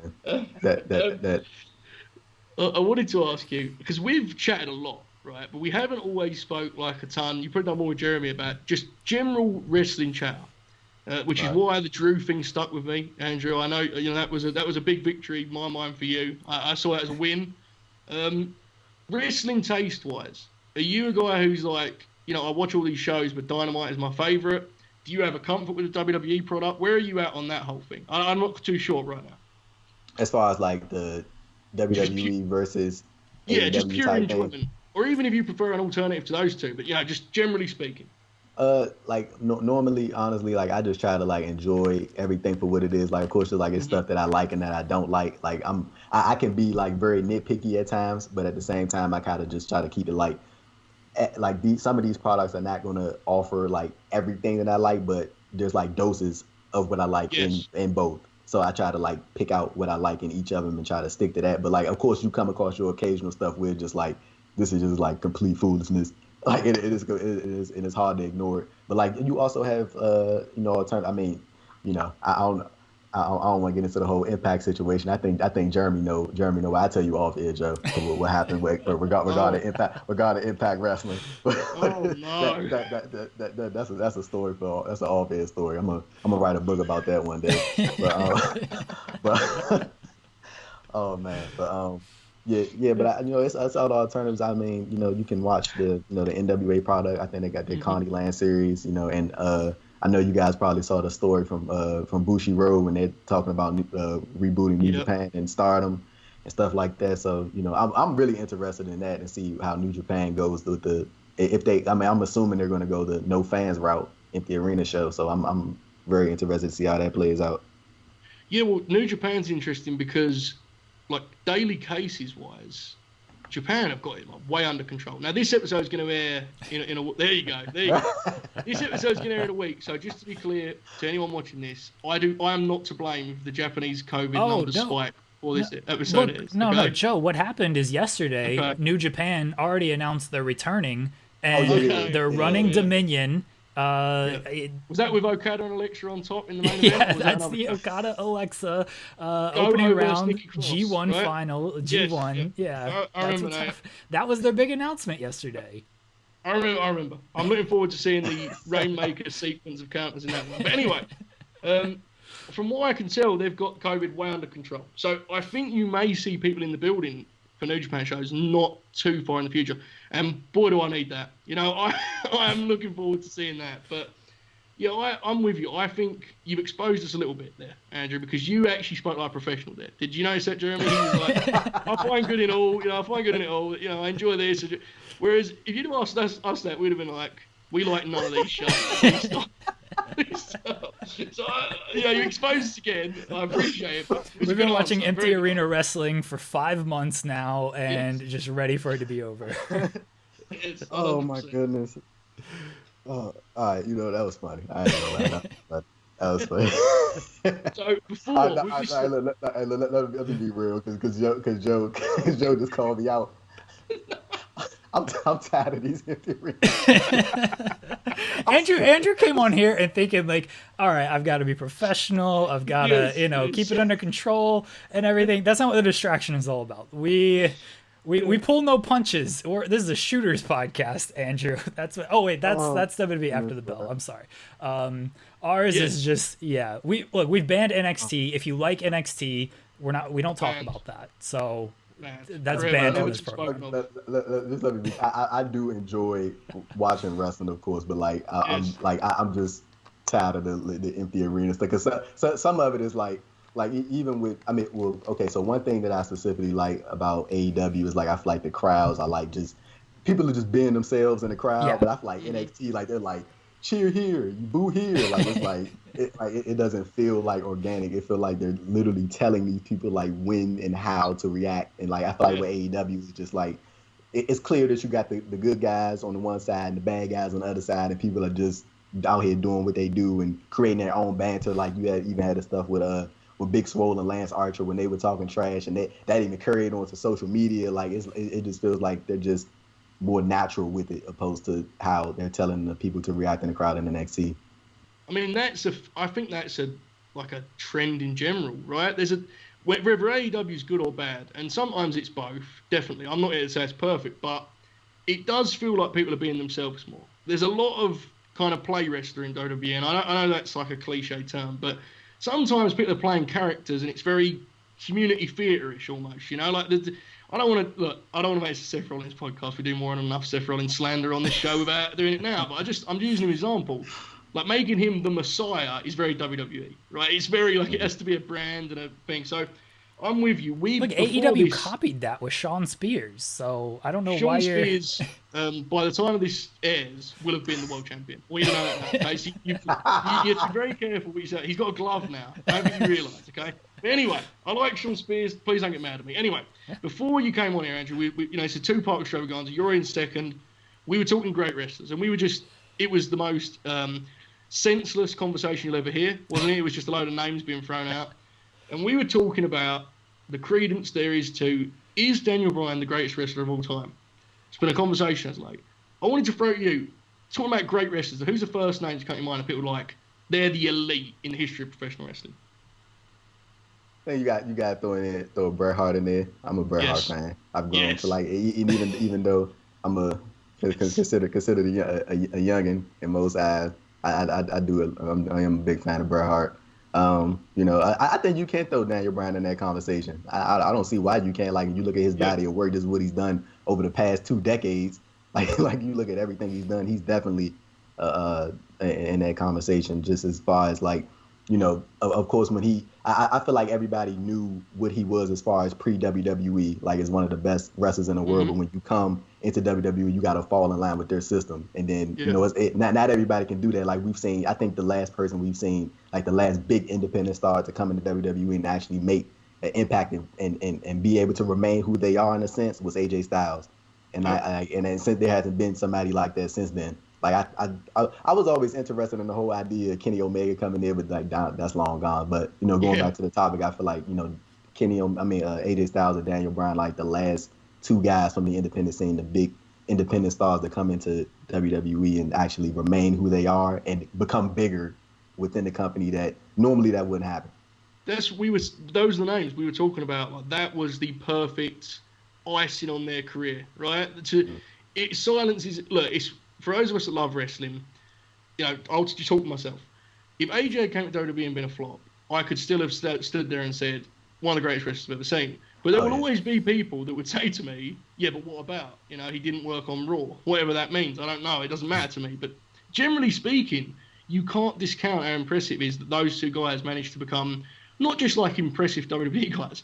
They're like historic WWE wrestlers, right? Like they're going to be talked about. Like we talk about Bret. I'd like to think in 20 years, someone's going to be saying, I just watched, the Daniel Bryan run. And talking about, like, as fondly as we talk about Bret. So it's interesting. We had this conversation, those 2 names are the names we threw out, and you immediately went straight to AJ too. It's just, I think we should appreciate both those guys. I mean, by the time this airs, tomorrow night they'll be wrestling on SmackDown, right? So if you are watching this and you like wrestling, I assume you like wrestling and not just us. If so, that'd be a bit weird, but enjoy it when those 2 men wrestle on SmackDown, right? We should all enjoy certain moments of like, it's a cool moment getting to see those guys do what they do best. It's cool. We could jump around like topics on here, right? Yeah. Yes. This is completely open. I was about to say, AJ is also a really good mixer streamer, video game streamer. I actually enjoy, like, besides like, of course, the news stuff that AJ stuff talking about in his little video game streams. I actually do enjoy his streams. Like, I don't know why. I feel like he's an entertaining, like, video game streamer for some reason. I don't know why. I think I've only seen very little. I tuned in on the famous one after Gallows and Anderson got cut, right? Where he was just like, that was pretty incredible to see that reaction. But I think people like him because he's an actual superstar that acts in a way that is the most un-superstar way. But you never forget that he's a superstar all along that way, right? He's never someone who's trying to be kind of like, in your face, I'm charismatic. But that never stops him from being charismatic. He's kind of a weird line he walks in that sense. It's interesting. The AJ Mixer stream, I mainly only watch it for the news. I have jobs for the news. to do. Yeah, Andrew taught me that. We have jobs to do. Look, I don't... Jeremy, that was the perfect chance for you to be like, yes, me too, I have a passion for these streams too. You had to just make it about work. Come on. That's what it is. I don't listen to podcasts unless I'm like doing something like work related or my friends are on it. Like if Andrew's on a podcast or something, I'll listen to it. But otherwise, if I can't get a quote out of it for an article, I'm probably not listening to this podcast. I have to tell this. This is a classic Andrew story. Again, I only spent a month on the team, folks. I was getting shots up. I was watching the stars at work. Okay, one time Andrew came in the chat and he was like, "I have to listen to the Sky Sports WWE podcast for a quote," and I was like, "Hey man, it may be time to calm it down a little bit." But that was the moment when I realised your commitment was insane to me because I had watched WWE on Sky Sports for years.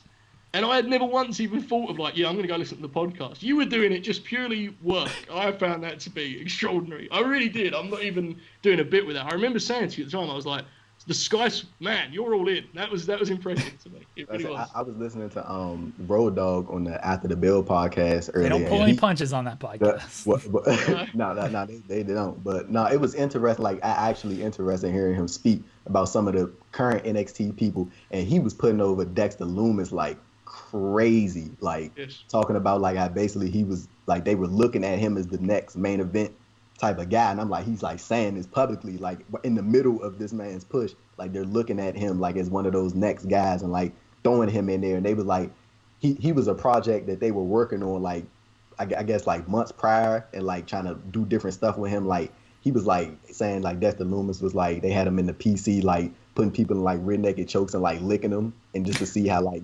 the people would react, just to see how like you get a general reaction out of it. Yeah. But like it was just interesting hearing him speak about that, and of course he put over Adam Cole massively, and then we had what was that podcast that Britt Baker did when she was talking about how she can't wait for Adam Cole to reunite.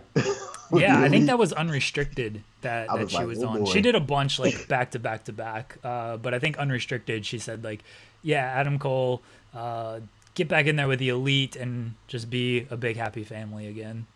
Look, that would be, not even speaking as like a brand loyalist guy, that would definitely be good for wrestling though, right? Would that not be fun if Adam, like, I mean, NXT doesn't. NXT has like 100 people that are not on television, like it would just be fun, I feel, to see.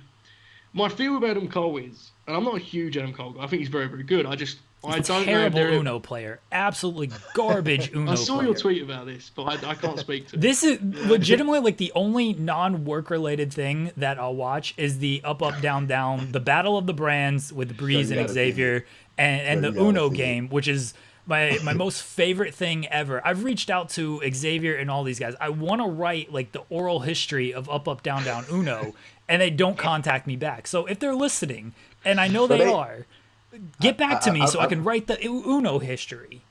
I promise you, they see your DMs. I promise you. Like I know they do, because you know how WWE is. They like so strict with like it's impossible to get in contact with them if you like based in the U.S. media, but like not like the CBS Sports and stuff like that. I'm 100% sure they see your messages. I need to use Joe because they love the international attention. Joe, just be like, hey, yeah, we're a UK outlet. And I'll just have Joe reach out to him, and I'll just feed you all the questions and everything, and then we can go from there. That's smart. It is interesting. Like, we're all, entrenched. You guys are actually entrenched in media. I write a feature every once in a while, but for the most part, we're in the same world, right? From generally speaking, it is interesting that we speak of WWE guys like it's like the ultimate. Like, it shouldn't really be this way, should it? You should be able to write an article about something like that, Jeremy. You really should. You're not asking for too much. It seems like so difficult to get into contact with WWE talent, like as a whole. Like I'm like, it is stressful sometimes, but I'm like, it is what it is. 'Cause I mean, there's so many other people to interview, so it's like, or talk to. It's just like, You've been doing a good job with that, man. Right? Every time I see Andrew's tweets on me, I'm like, he's got a new interview and it's someone else that I know. It's someone else. You pulled Christian recently, right? I'm not wrong in saying this. You had Christian on the deal. That was tremendous. That was something. Like I'm trying to like get into like people who like really don't get interviewed that much. Like I'm like with Scotty Davis and people like I found out through him through like an OTT show, and I was just like, you just wanted to reach out. I found out he was like 19 years old. So like it's cool to do stuff like that. Just reaching out to the people don't have that big publicity type thing. Yeah, no, 100%. What was we talking about? Adam Cole. Yeah, Adam Cole. I fear he's a guy that never gets called up properly. I think he could be like one of those NXT lifers. I really fear. I really do. But I mean, I think Ciampa and Gargano are that now, right? What do y'all think about Gargano and Candice? The whole dinner table thing. Oh, wait, we're talking NXT. Why are we talking NXT on this program? NXT is banned from this program. He's gone. Look, man, I see tweets and people are like doing some really good character stuff, and I'm just like, get it out. I've had enough of it. If next time I see character work, but once upon a time, okay, and I don't want to sound like an old man here. It's the last thing I want to do on this podcast, but wrestlers would just have personality. They didn't have to do character work and have Twitter threads made about their genius. It wasn't this way once upon a time. But I just think, here's the deal. If it wasn't them two, I wouldn't hate it. But the fact that it's probably the two best baby faces in wrestling doing this, I just think it's a waste of them. I don't know what you think. It may be different. What'd you think about it, Jeremy? Oh, it's not good. I actually want it on the show, and I'm pretty sure I could figure out a way to do this. I just haven't sat down. I have enough. Talking about like with the these about the flashlight and stuff like that. Yeah. Like I'm pretty sure I can put like a filter on the screen while we're recording, and so like anytime we're shooting here on the Distraction, I put the filter on the screen so people know like, oh, this is serious. Joe and Jeremy are shooting right now because the filter has popped up. I'm pretty sure I can do that if I looked into it, but I spend enough time trying to deal with setups and making sure shots are right. So that's down my list of things to do. I swear I can see both of y'all doing that. Like you guys just be laughing and joking, and then like when something serious come up, you just put the filter on and just stare. Like talking about beaming at the camera, eyes locked, and just like, you know, I really hated this. Or I really like this. And then once you get back to the search, you be like, everything go back. So Joe, the thing is, that's a great idea. The only issue is it would expose the fact that we don't actually have wrestling takes anymore. We burned through all of our actual opinions within about 2 weeks, and ever since then we've just been doing bits. We've just been doing little jokes that some people might like. I don't know. But you're right. If we had opinions, it'd be tremendous. Let me just say this. First of all, I always try to tune in the podcast every time I can. Like whenever I'm doing work stuff, I always have it on the background of TV. You guys are hilarious. Just let you know that right now. I try to keep up with every episode. I'm like a week behind or 2 weeks behind, but I always like tuning into you guys' podcast. Like y'all are like just like I really like the chemistry that y'all have, like just in general overall, and like it doesn't feel like a forced conversation. It always feels like just like you just talking about like everyday wrestling topics, and then of course, you know, the off wrestling stuff that I really like the most, honestly. Like, what do y'all think about the NBA coming back on July 20? Oh, here we go. 22nd. Here we go. Yeah, July 22nd. They coming back. I can't wait, man. I've explained to Jeremy that I'm very scared. I'm very, very scared because I am cautious as to how quickly my excitement will turn to anger when I actually have to watch my team play again. That's what I'm scared about. Okay, it'll be optimism, and then they'll come out and they'll run like a pick and pop with Hulbert, and he'll back rim a free, and I'll just be like, that's it. I'm done with it. I'll get him out. I can't. It's difficult, but I'm excited. I am excited. Andrew, who are you rooting for? Because you're a Cavaliers fan, right? And I mean, you did not have to say that on air. Well, look, Joe is a depressed 76ers fan. I'm a semi happy Thunder fan right now. We were having a good season, then everything happened. Y'all, look, I can say you're a Cavaliers fan on air because after Lillard hit that shot, y'all were just brutal to me. After that shot, just absolutely brutal. And I take my sports. I wasn't. No, I don't. You were not brutal. Shawn was brutal, and Andrew was brutal. And Shawn was brutal, like publicly on Twitter. You talking about when he put the Thunder out? Yes, yeah. And Andrew was brutal on Skype, and I was so depressed after that shot. And you guys just did not let up. I was like, oh my god, this is terrible. I hate both of you right now. But that shot. You know, was the best thing that happened to the Thunder. We've got the ultimate GOAT, Chris Paul, the point god. Yes, point god. Yeah. We got Shai Gilgeous-Alexander. We were doing really well. We were going to beat Utah in the first round. Mike Muscala. Yeah. Look, headband Mike Muscala is different, okay? Headband Mike Muscala. No. You can't stop him. I never saw him. You can only... Look, Joe. I had talked with Joe about this on Twitter about when we were talking about the 76ers and Ben Simmons, and I was just telling him, I was like, I truly don't understand how Ben Simmons is not the best player in the NBA. Like, I really don't get it. Like if he just like put time into getting his jump shot together, he would be like one of the most unstoppable human beings in the NBA. This man is like 6'10". Oh, you go ahead, Joe. No, go finish what you're saying. I was like, this man is like literally 6'10", a solid 200 plus pounds. Yeah. No, there's no guarding nobody like that. You can't guard him. He can get to the basket whenever he wants. If he just learned how to shoot the ball, I'm telling you, like, you would not stop this man. You just wouldn't. Yes. And when you add to that, defensively, he's an absolute nightmare. Here's the thing. I'm with you on the shooting, for sure. It would be nice to see him playing a team where he was like the point forward, just with 4 shooters around him, you know? Because until Giannis, that happens, yes, because I think with his limitations, his shot creation is a little bit limited. He will be better with guards around him, almost. You know, like I know he wants to be a point guard because it's cool that he's a 6'10" point guard. I'm with it. It is cool. I agree. The issue is when your second playmaker is Richardson, You know, and bless him, he is what he is.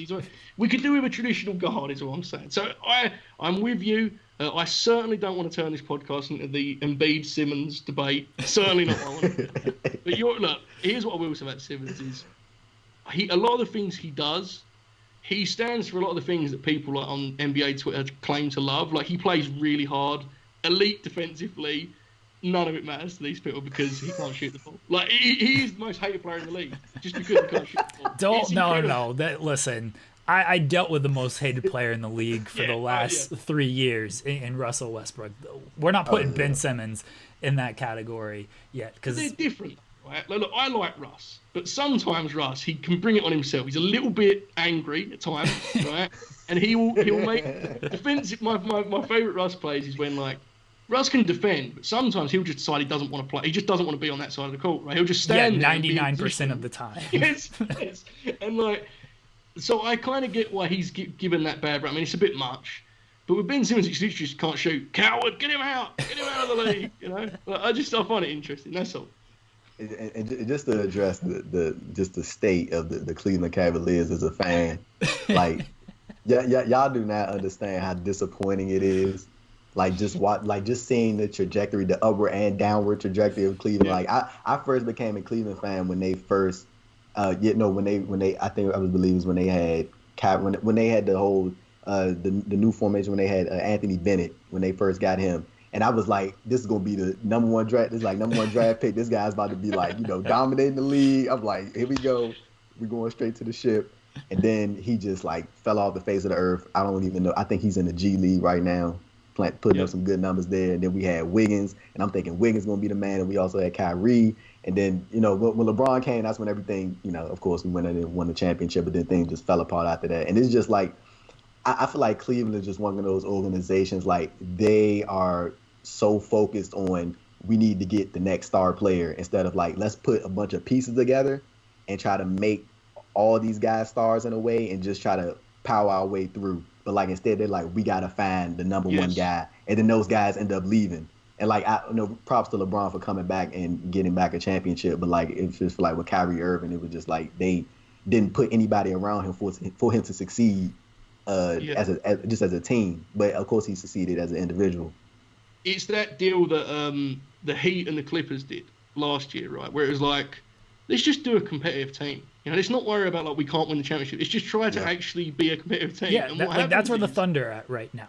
Like, yes, what happens is inevitably a star will look at that team, ideally, and be like, if I add myself to that, we're there. Whereas if you're a team that's just constantly looking at lottery, constantly, like, it can get a pattern, right? You're the Phoenix Suns.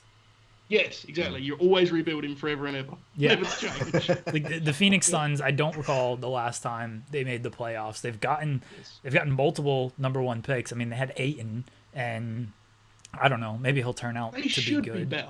They should be fine. They should be, but they're not. They should be a playoff team with Booker and Ayton. I see no reason why they shouldn't be a playoff team at all. I agree. The West is pretty strong, though. We've been doing NBA talk for about 10 minutes. It's good, isn't it? It's much better than we need to keep talking NBA. It's much better than wrestling. One thing I'm interested in, like, I know a lot of people were, like, speculating about, like, the future, like, Bradley Beal and, like, what's next for him. But, like, I know he just signed, like, a max deal not too long ago. But, like, I know people were talking about, like, some of the NBA scoopsters were talking about him possibly, like, being dealt to Brooklyn or one of those teams like that. I feel like Bradley Beal, he does need to get away from John Wall, because I just feel like it's worked a little bit, but I feel like they just aren't enough to push through past the second round, or push through past the first round. Especially now, especially what we going into. Like, I feel like with the current playoff format that we got right now, like, I don't think it's crazy to think that Zion Williamson might power the Pelicans through, like, not to the finals, but, like, somewhere deep into the playoffs, because I feel like he's just gonna have a lot of momentum going into it, and, like, you got so many other great teams that they're going to play against in this 22 thing, whatever they doing, playing tournament thing like that. Like, it's just so many great teams. I feel like Bradley Beal, he needs to get away. Like, I feel like Bradley Beal would be a great fit in Toronto. I really do. Like him, Kyle Lowry, Siakam. That would work. Like, I feel like that would be, like, a great fit for Bradley Beal. Yeah, I was going to ask where. I mean, obviously, when you have teams, like, we're talking here as, like, kind of logical basketball brains, where you'd like to see him, right? That is actually a good call. I was thinking Denver. But that would be so nice. Oh my goodness. Yeah. Denver depends on who you. Yeah, Denver depends on who you give up, because Denver's like one of their strengths is their bench and their depth, and you're given, because you're probably not giving up Murray. You're obviously not giving up Jokic, so you're giving up Millsap just to make the money work. Yes. And then like Gary Harris as well, and. Deal. Yeah, Deal. well, yeah. Look, if you're Denver, you're probably doing it, because they were trying to get. Who were they trying to get at the deadline this past year? It fell Drew, through. Right? Was it Drew? Yeah, Drew Holiday. Yeah, they were trying to get him, and it didn't work. The Pelicans, look, the Lakers would beat the Pelicans in a series. I'm fairly confident in that. For sure. They don't want to see the Pelicans in the first round, though. With Drew, I agree. Like even Lonzo and Ingram and Zion, that's a way too much fight. Yeah, too much fight on Ingram that has team, come, bro. he's come a long way, Ingram. Like, I know stylistically, like analysts and stuff don't love that kind of player. You know, he isolates mid-range jumpers, but he looked tremendous this season. Every time I see him, he looked great. I think Brandon Ingram, like I know, he's currently with the Pelicans and stuff, but I feel like a team he would fit like perfectly with. Like I feel like he would be so great with Houston, like him, Russ, and Harden. Because I feel like he would add just like that extra length that they need at the team that they got, and I just feel like he would be like perfect in that slot. I really enjoyed Houston when they went full insane small ball, and like Covington was playing the 5. I was all in.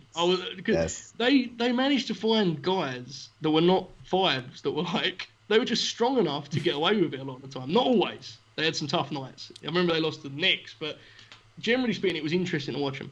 I think the problem with Ingram in Houston is Ingram is such like an isolation player that, and so is Russ, and so is Harden. So like you're adding another person to that mix. Like how much is too much there? Like it works with two, especially two really good passers like Westbrook and Harden. But if you add a third person, how is Ingram just now going to be happy sitting in the corner waiting for a pass and getting shots? Like that's the problem. Here's a question. Speaking of the Rockets, let's just say, where are they currently seed-wise? Do we know? They're 6. They're 6. Number 6, yeah. Okay. Let's just say they go out in the first round, which is a very... Yeah, because they'd have the Clippers or the Nuggets right now. I would probably take them against the Nuggets, not against the Clippers. Nah, not the Clippers. The Nuggets, I can see them beating them. People sleeping on the, especially matchup-wise, Jokic is a nightmare. Bro, matchup he is wise the best center in the league. No. Covington would punch him in the stomach. There's no way. No, I'm with you. You're right.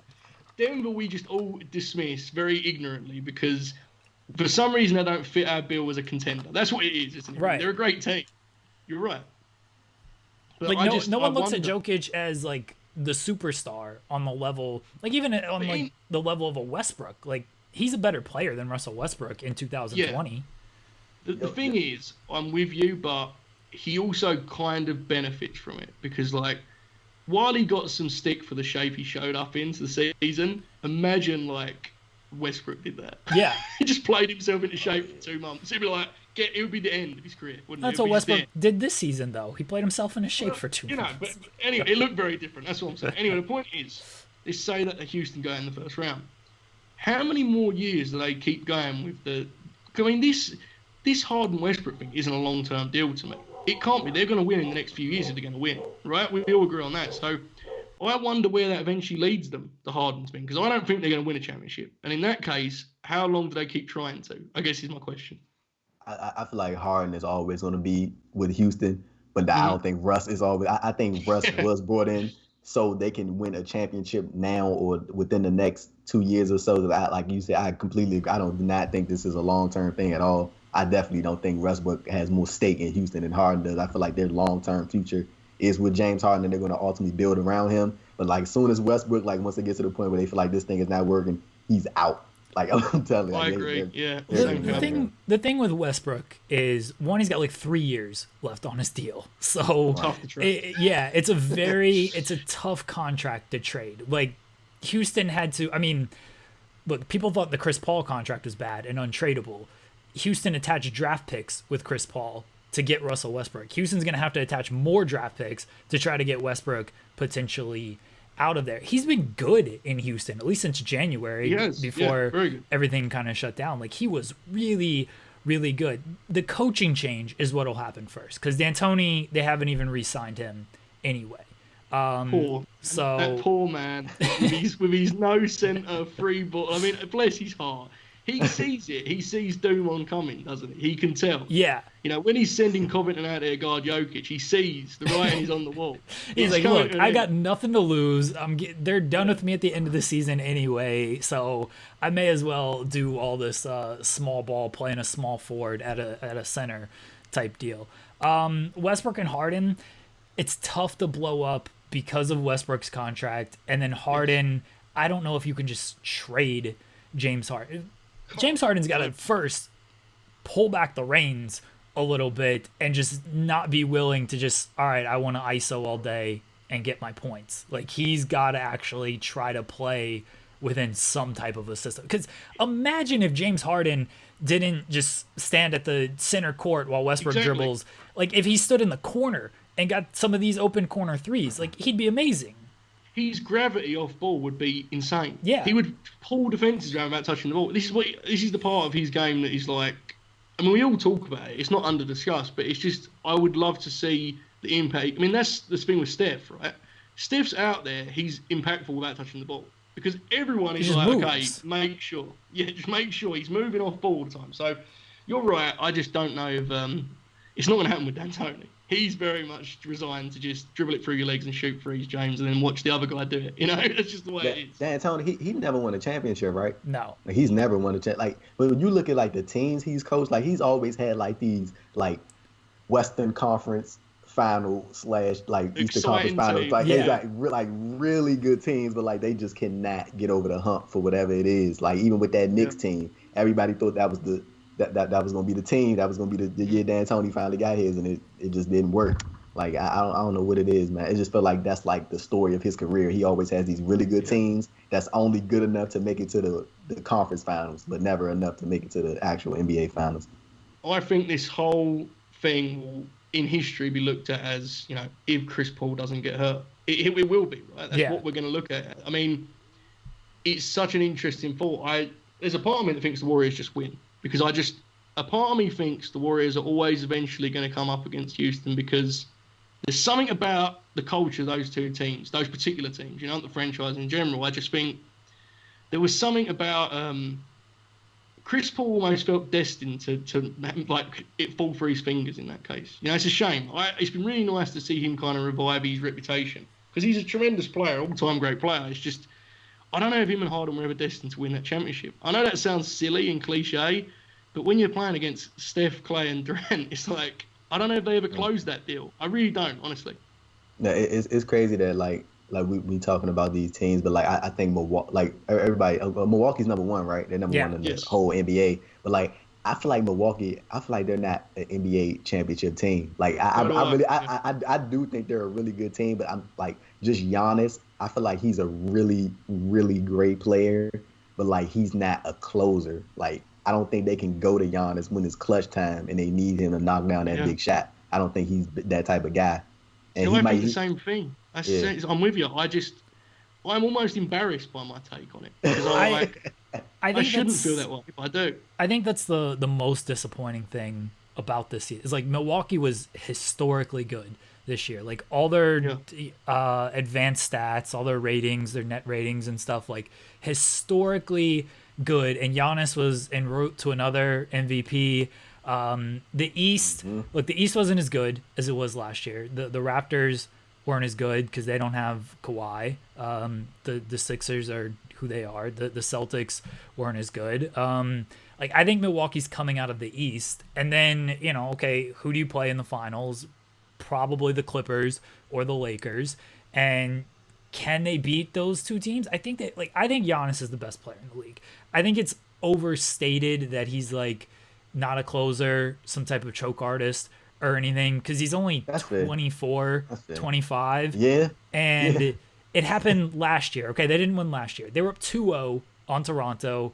They couldn't close game 3. That swung. Fred VanVleet had a kid and then all of a sudden turned into Michael Jordan.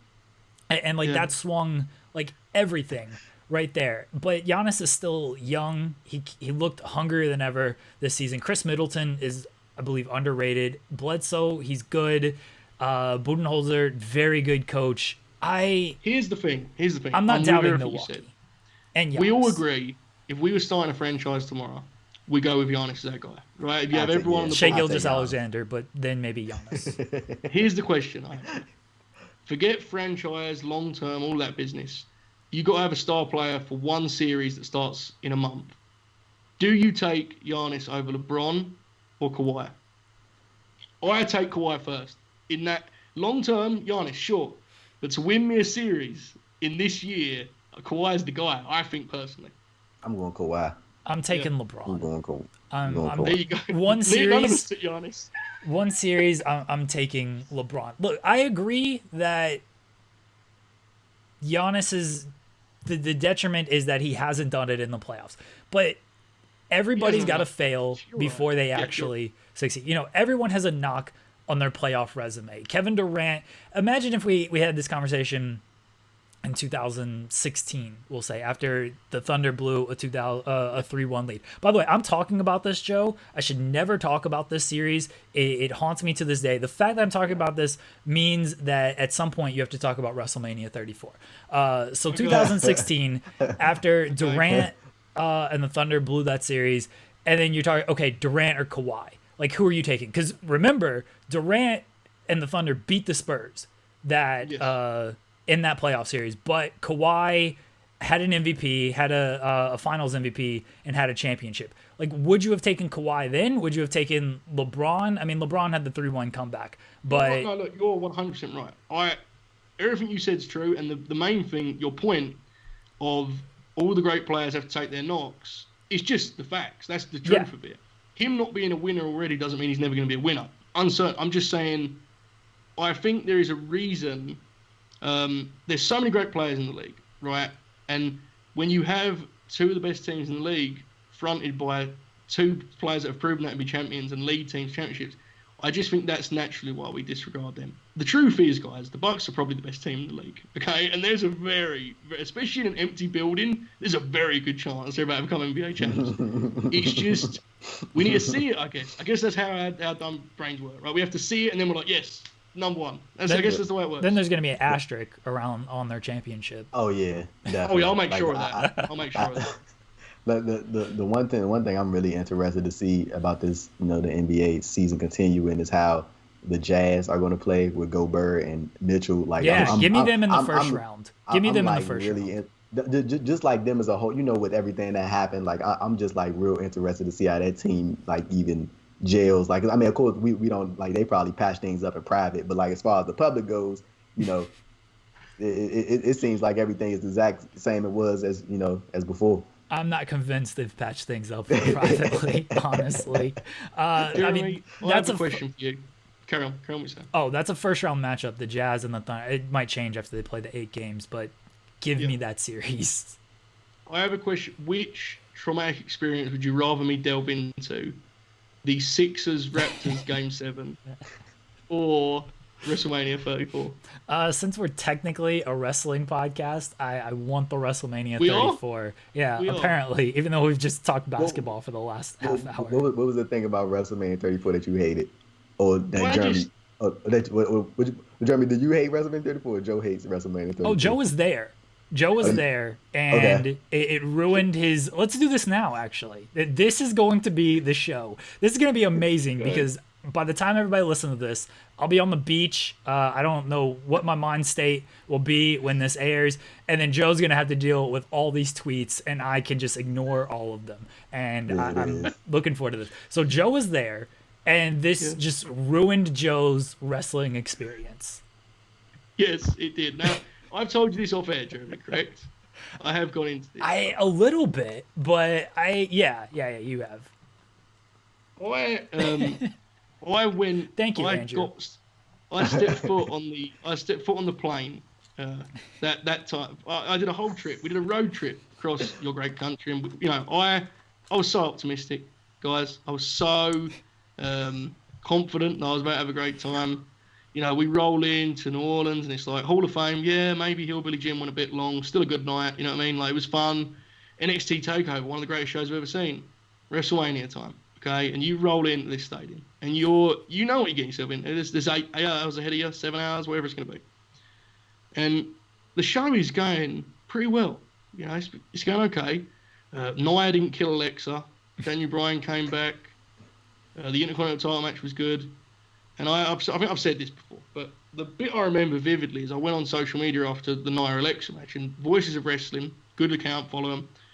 They tweeted, with AJ versus Shinsuke left, the Braun surprise partner, and the main event of Roman and Brock, this is set to be an all-time great WrestleMania. Phone runs out of battery. I'm like, we've won. We have done it. We are now at the summit. We have gotten through all the bad stuff. We are here. We have arrived. We have classics ahead of us, right? So the video package is playing for AJ and Shinsuke, and I'm so excited. Two of my favourite wrestlers. I love their Tokyo Dome match. Oh, man. I know where this is going. I settle myself down in my chair. I'm sitting next to my brothers, and all of a sudden, there's beach balls start flying around me. And I'm very scared. I'm very, very scared at this moment. I don't know what's going on. I don't know why the audience decided they don't care about this match anymore.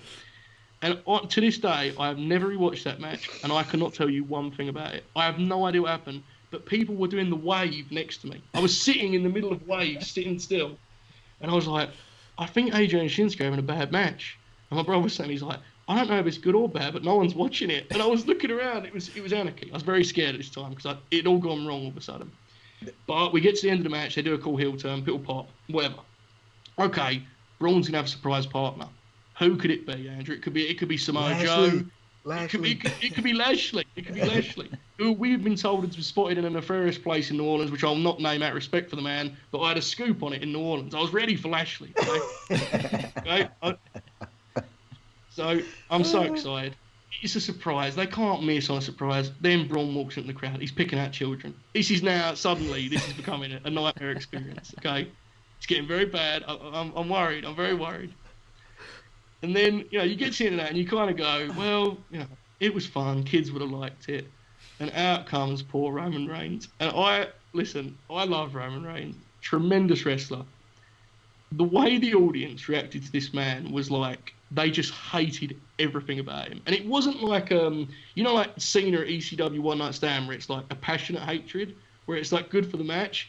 It was like, we would rather do anything than watch this man wrestle Brock Lesnar. Yeah. And it was worse than AJ Shinsuke. People were doing the wave. They were turning their backs. There was beach balls flying over my head. And the moment that it stuck with me forever. It will always stick with me. The match ended and we decided, you know, like it's getting out of a stadium, such commotion, right? Like everyone's trying to get out at once. It's just a nightmare. We was like, yeah, we'll wait around for a bit. And I just watched thousands of people that looked like they had the worst night of their life, just walking past me. Some were holding their collector chairs in their hands, you know, the WrestleMania chairs that they'd picked up. Not one person was smiling. Everyone looked depressed. We then walked outside. It's raining. We stop at like a little food truck. Maybe we can eat a hot dog. Maybe that will help the night out. I have never seen such mass depression in all my life. I felt like I walked out. It was terrible. People were walking along. Kids were crying, Andrew. They were crying at what they'd seen at WrestleMania. And I got back to the hotel. I remember sitting and I was just thinking, I can't believe they did a year-long build just to have Brock beat him again. I couldn't fathom what I'd seen. And honestly, this is the truth. For the next 18 months, I think I hated everything that happened in wrestling. Whether I believed it or not, it made me hate it, because the thing about wrestling is, and you guys know, it's like when you go to a show, the idea is you have a fun time. And I left that show, I felt like it changed my life. I'd never been so low. I was like, how did it all go so wrong for me? We was on such a good path. We had 3 great matches left, right? And ever since then, when anyone says to me, like, they're excited for a WWE match, I'm like, I have this, like, old man caution to me. I'm like, no. I remember AJ and Shinsuke at WrestleMania. I remember Brock and Roman. I thought there was no way they could go wrong. Like, they're the only promotion I think like that. I really do believe that, where you can actually watch one of their shows and leave it feeling like you're in a state of depression. It's an amazing thing they do. But sorry to ramble here, guys, but it changed my life. It really did change my life. That was a top 5 story right there, for sure. Top 5 story. No, but I agree with you on the AJ Shinsuke thing. I feel like people put way too much stock in and what they expected that match to be. Yes. And then it like people were like, this is gonna be like one of the best matches, and they teased that for like a whole year. Yeah. Like leading up to that point, and it was just like when it happened, everybody was like, this is about to be like one of the greatest wrestling matches. So, speaking of the greatest wrestling match ever, shall we talk about this Edge Randy Orton thing that's going on right now? I feel like this is. I truly feel like this is about to be a big swerve. Like on the week before Backlash, they're gonna be like, "Oh, somebody's injured. Well, can't do the match." And I feel like it's gonna be something like that. I said to Jeremy, I'm convinced Orton's gonna kick him in the dick at the first bell. Just get a steel chair and kill him. I'm certain of it. Like, there's no way they're doing this straight laced. They can't be doing this as a serious match, right? No, they're gonna do the RVD, Jerry Lynn, headlock takeover, low sweep, jump over, double flip up, fist up. Like, they're doing that whole opening sequence. All the NXT is like, it's great. It's so banging on the pixie glass. Everyone in NXT is going crazy for this. That's the match that they're doing this Sunday. Just wait, Joe. Just wait. I think the Orton thing is incredible. I'm a big Orton guy. Okay, hands up. You know this, Jeremy. I'm just making it clear to Andrew. But the thing where everyone in the industry agrees he's the best wrestler in the world and he just doesn't have good matches is the best gimmick ever. By far, right? Like, Ric Flair's like, maybe the best wrestler ever. And everyone's like, really? He believes that, though, I think. It's just, he's like wasted on this era almost. It's very strange. We're going to wrap things up here. Andrew messaged me last night and he's like, don't worry, we'll go like 15 minutes. It'll be good. I won't take up too much time. I was like, no, dude, we're going to go as long as we need to. And here we are an hour later.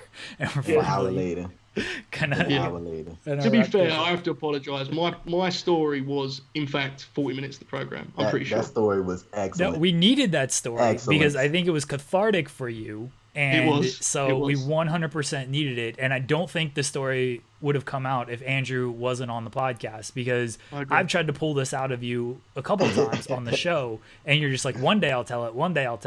And then it took Andrew and the Dream Team reunion for you to finally tell this story. It is. I mean, the ultimate thing about the story is that nothing actually happens to me, does it? It's actually a story of professional wrestling breaking a man that loves professional wrestling, which is the worst story of all in many ways. It's not like someone hit me or anything happened to me. I just sat and watched wrestling and it killed me. It murdered me. Bless me. I was like, I'm glad to get off my chest, guys. I appreciate you supporting me through that. That was tough. I did want to ask for somebody that was like that. Somebody that was actually there. Like, what was it like the overall feel when Charlotte tapped out Asuka? Well, for me, it was a massive victory because I didn't want Charlotte to win, but I had been telling people all weekend Charlotte was going to win. I was convinced of it. And I am not the sort of guy, Andrew, that will kind of, just be like, oh, yeah, I was right about that. I was looking around, big grin on my face while everyone put their hands on their head. I mean, the thing is, with me, like as a fan, it's like, that match was great. So at that point, I just log out from the result almost. Does that make sense? I'm like, sure, man, I'll take the match. The match was great. So it didn't surprise me, but there was some shock. There was a lot of Asuka masks being torn in half from the from the poor Asuka fans, but yeah, it was wild. Okay. Andrew, where can the people find all of your work? Just before we wrap up, do y'all mind if I just take this time to just briefly speak about what's been happening over the past week? Because it's like on my mind. Yeah, like I need to get. I've spoke about it previously, but like I just need to speak about it again. So of course everybody knows about the protests and what's been going on in the death of George Floyd. Like, I feel like a lot of people, like, I'm just speaking to the people who have yet to truly understand, like, what's going on and why people are rioting and why Black people are so upset at what's going on out here, is because this situation has happened so many other times. And there's been plenty of times, like when you look back at cases like Walter Scott, and that's the individual in South Carolina, and he was shot by a police officer on camera, and they filmed it, and like the police officer damn near got off. You know what I mean? It's like the situation happens so often, and like even with the death of George Floyd and the 4 police officers who were involved being convicted, that is like it's become sort of a thing like where it does nothing for me or for plenty of others as well, because it's like we've seen the situation where these officers get convicted and then nothing happens. And it's like, you got to hold your breath and you got to wait until like everything is finalized. And it's like, it's traumatizing as hell. I'm not going to lie to y'all. Like, it really is, like, the fact that I can like literally watch a black man get killed by an officer and not feel like anything. Like, and of course you feel like the sadness and you feel like the anger and stuff like that. But it's like, I can literally watch these videos straight through, no pause, and then just like go back to whatever I was doing, or like divert my attention because I'm so used to seeing it. And it's like really disheartening as hell. And like, especially when I gotta, you know, you go on social media and then you see people, you know, when you tweet out a situation, you see out something like Black Lives Matter, and then, you know, you see people with the response, all lives matter. And like, I'm learning to treat that as if somebody is not just educated on the topic instead of just immediately bashing them. Because like, I'm trying to be in the mindset that some people, when they see Black Lives Matter, they truly think that what we're trying to say is only we matter. And that's not the case. We're like, I'm pretty sure you guys have seen it all around. They're just saying all lives can't matter until we start mattering. You know what I mean? And like, people take that and they say, well, how do you guys not matter when we're all equal? Like, I'm like trying to break this down to people. I'm like, we're not, it's just not like that. The system is not designed like that. And some people think that's BS, but it's just the fact of what it is. They're just certain privileges that African Americans don't have within the system, and that's just the way of the world. And of course, there you have your examples of people that make it through and they overcome that, but that's not the situation for everybody. Like, and I don't want to compare like tragedies or anything like that, but it's like when you look at situations as if, you know, when you go back to the school shooting that happened in February of 2018, when a young dude ran into the school in Florida and he you know, did what he did, and like immediately after that happened, the first thing that they ran to a court was, you know, mental health issues dating back to that, you know, broken home, stuff like that. And dude, I know so many people, so many of my close friends that come from situations like that, broken homes. Like some people, like when you look at some of these people out here, like even Black people that I know, some people saying some of their closest friends get killed right in front of them. You think that's not traumatizing? Like that does something to your psyche and your mental. Like that's not. And these people don't go out here and commit stuff like that. But if they, you know, they get judged a certain way by society. But like when you see a kid, you know, a young white kid come through stuff like that, they immediately jump to the mental health thing. Like we all don't have some sort of mental battle, some sort of mental struggle, some sort of depression that we go through. We all deal with it. Like we're human, you know what I'm saying? Like that's not anything wild to speak about. But like the thing I want people to understand is like, just on these specific topics, man, just listen to Black people when they're trying to educate you on what's going on out here, because as much as you want to understand, it's like no way that you can possibly understand. You just can't. Like you can, but the best thing that you can do is just educate yourself on the topic as best as you can be, and try to speak to your Black friends about what's going on out here so you can fully understand. And that way you can pass it on to those who may not understand it on the level that you have grown to understand it at. And that's just the thing that I just wanted to get out there. Like it's like really just a cycle of stuff. And I'm like, I'm frustrated as hell. Like, and it's always like, it's every time this happens, it's just like, you just wait with bated breath for like, okay, the police officer's going to get off, and then it's going to be another ride. And then another thing is going to happen where another Black man loses his life and it's on camera, and then nothing happens. And then like, it's like, it like I mentioned, it's traumatizing as hell, bro. And it's like really annoying and frustrating just to see that it takes my people just we got an uproar and backlash like this, and basically just tear shit apart just for us to get the attention of the powers that be, and like, stop killing us. Like we literally got to do all this for this simple task to tell the officers to stop killing us. Like it's like baffling, like the fact that these are the links that need to be taken in order for this simple message to get through. And it's like they would rather completely fight us back than just stop killing us. Like they would rather, like I've seen like these crazy videos in Washington D.C. where I'm not too far from, and it's just like I see officers like they were cornering the protesters in, like from all blocks. They had every block cut off. And they were like boxing in the protesters, and the protesters had to like go into people's houses just to hide out because the cops were starting to throw tear gas and all this other stuff. And I'm like it's just crazy to me how like y'all would just rather fight us back instead of just comply and just stop killing us. Like, and I look, one of my mother's friends is a police officer. I don't want to keep taking up too much of you guys' time and stuff. But like it's like one of my mother's friends is a cop, and like I get that some officers, most officers, it's a job where you leave the house every day, and it's a possibility that you might not come back home. That's just the reality of what it is. But like, dude, that's what comes with the job.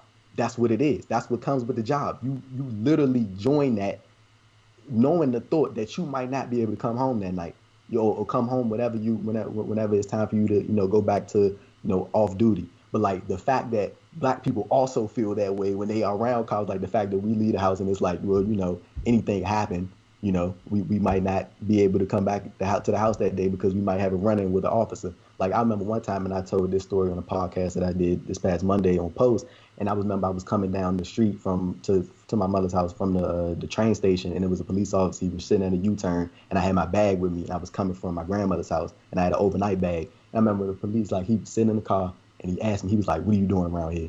And I'm like, just the fact that you even add, like, meanwhile, my mother lives 4 minutes down the street, and I'm like, the fact that you would even propose that question to me, you know what I'm saying? Like, because it's ridiculous, like the fact that officers react to Black people just in that manner I just want to know like why it's like in the police force is it like this thing that you want to target Black people? Like I just never understood it. Like it's like within the police force, it's like it's a recurring thing of this just happening and happening and happening and happening, and it's like it just never stops. It's a non-stop cycle of this stuff just happening over the years, and then it just frustrates me more that we're even seeing stuff that happened in February that is just now being brought to the light. Like, and had there not been a social media uproar, you wouldn't even see these things, and the media wouldn't even be able to get in contact, and then this stuff wouldn't get taken to trial. And it's like even with the trial, nothing gets done. So I'm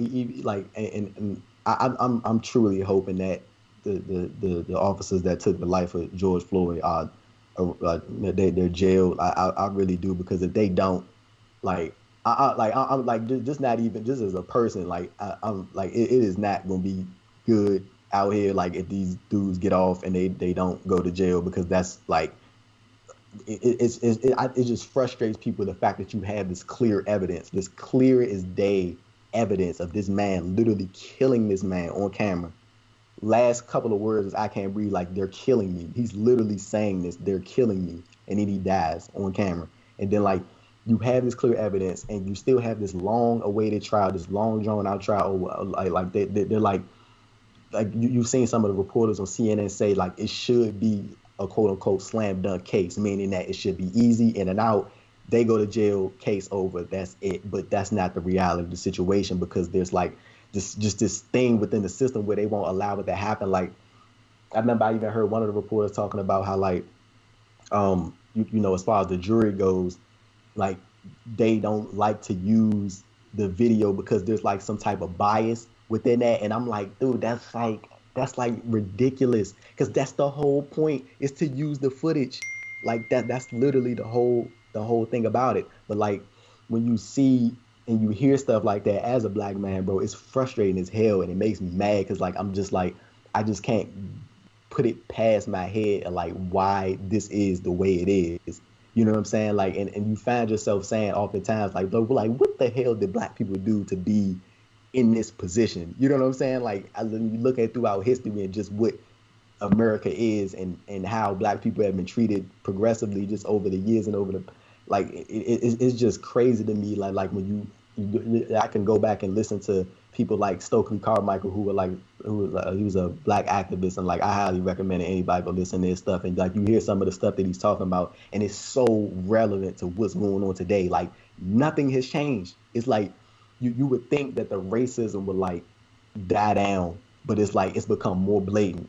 And I don't want to get into too much. I'm not even going to get into the politics thing, but it's like it's seeing as how Trump is coming to office, it's like the racism is just elevated, and people feel more comfortable with being blatantly racist.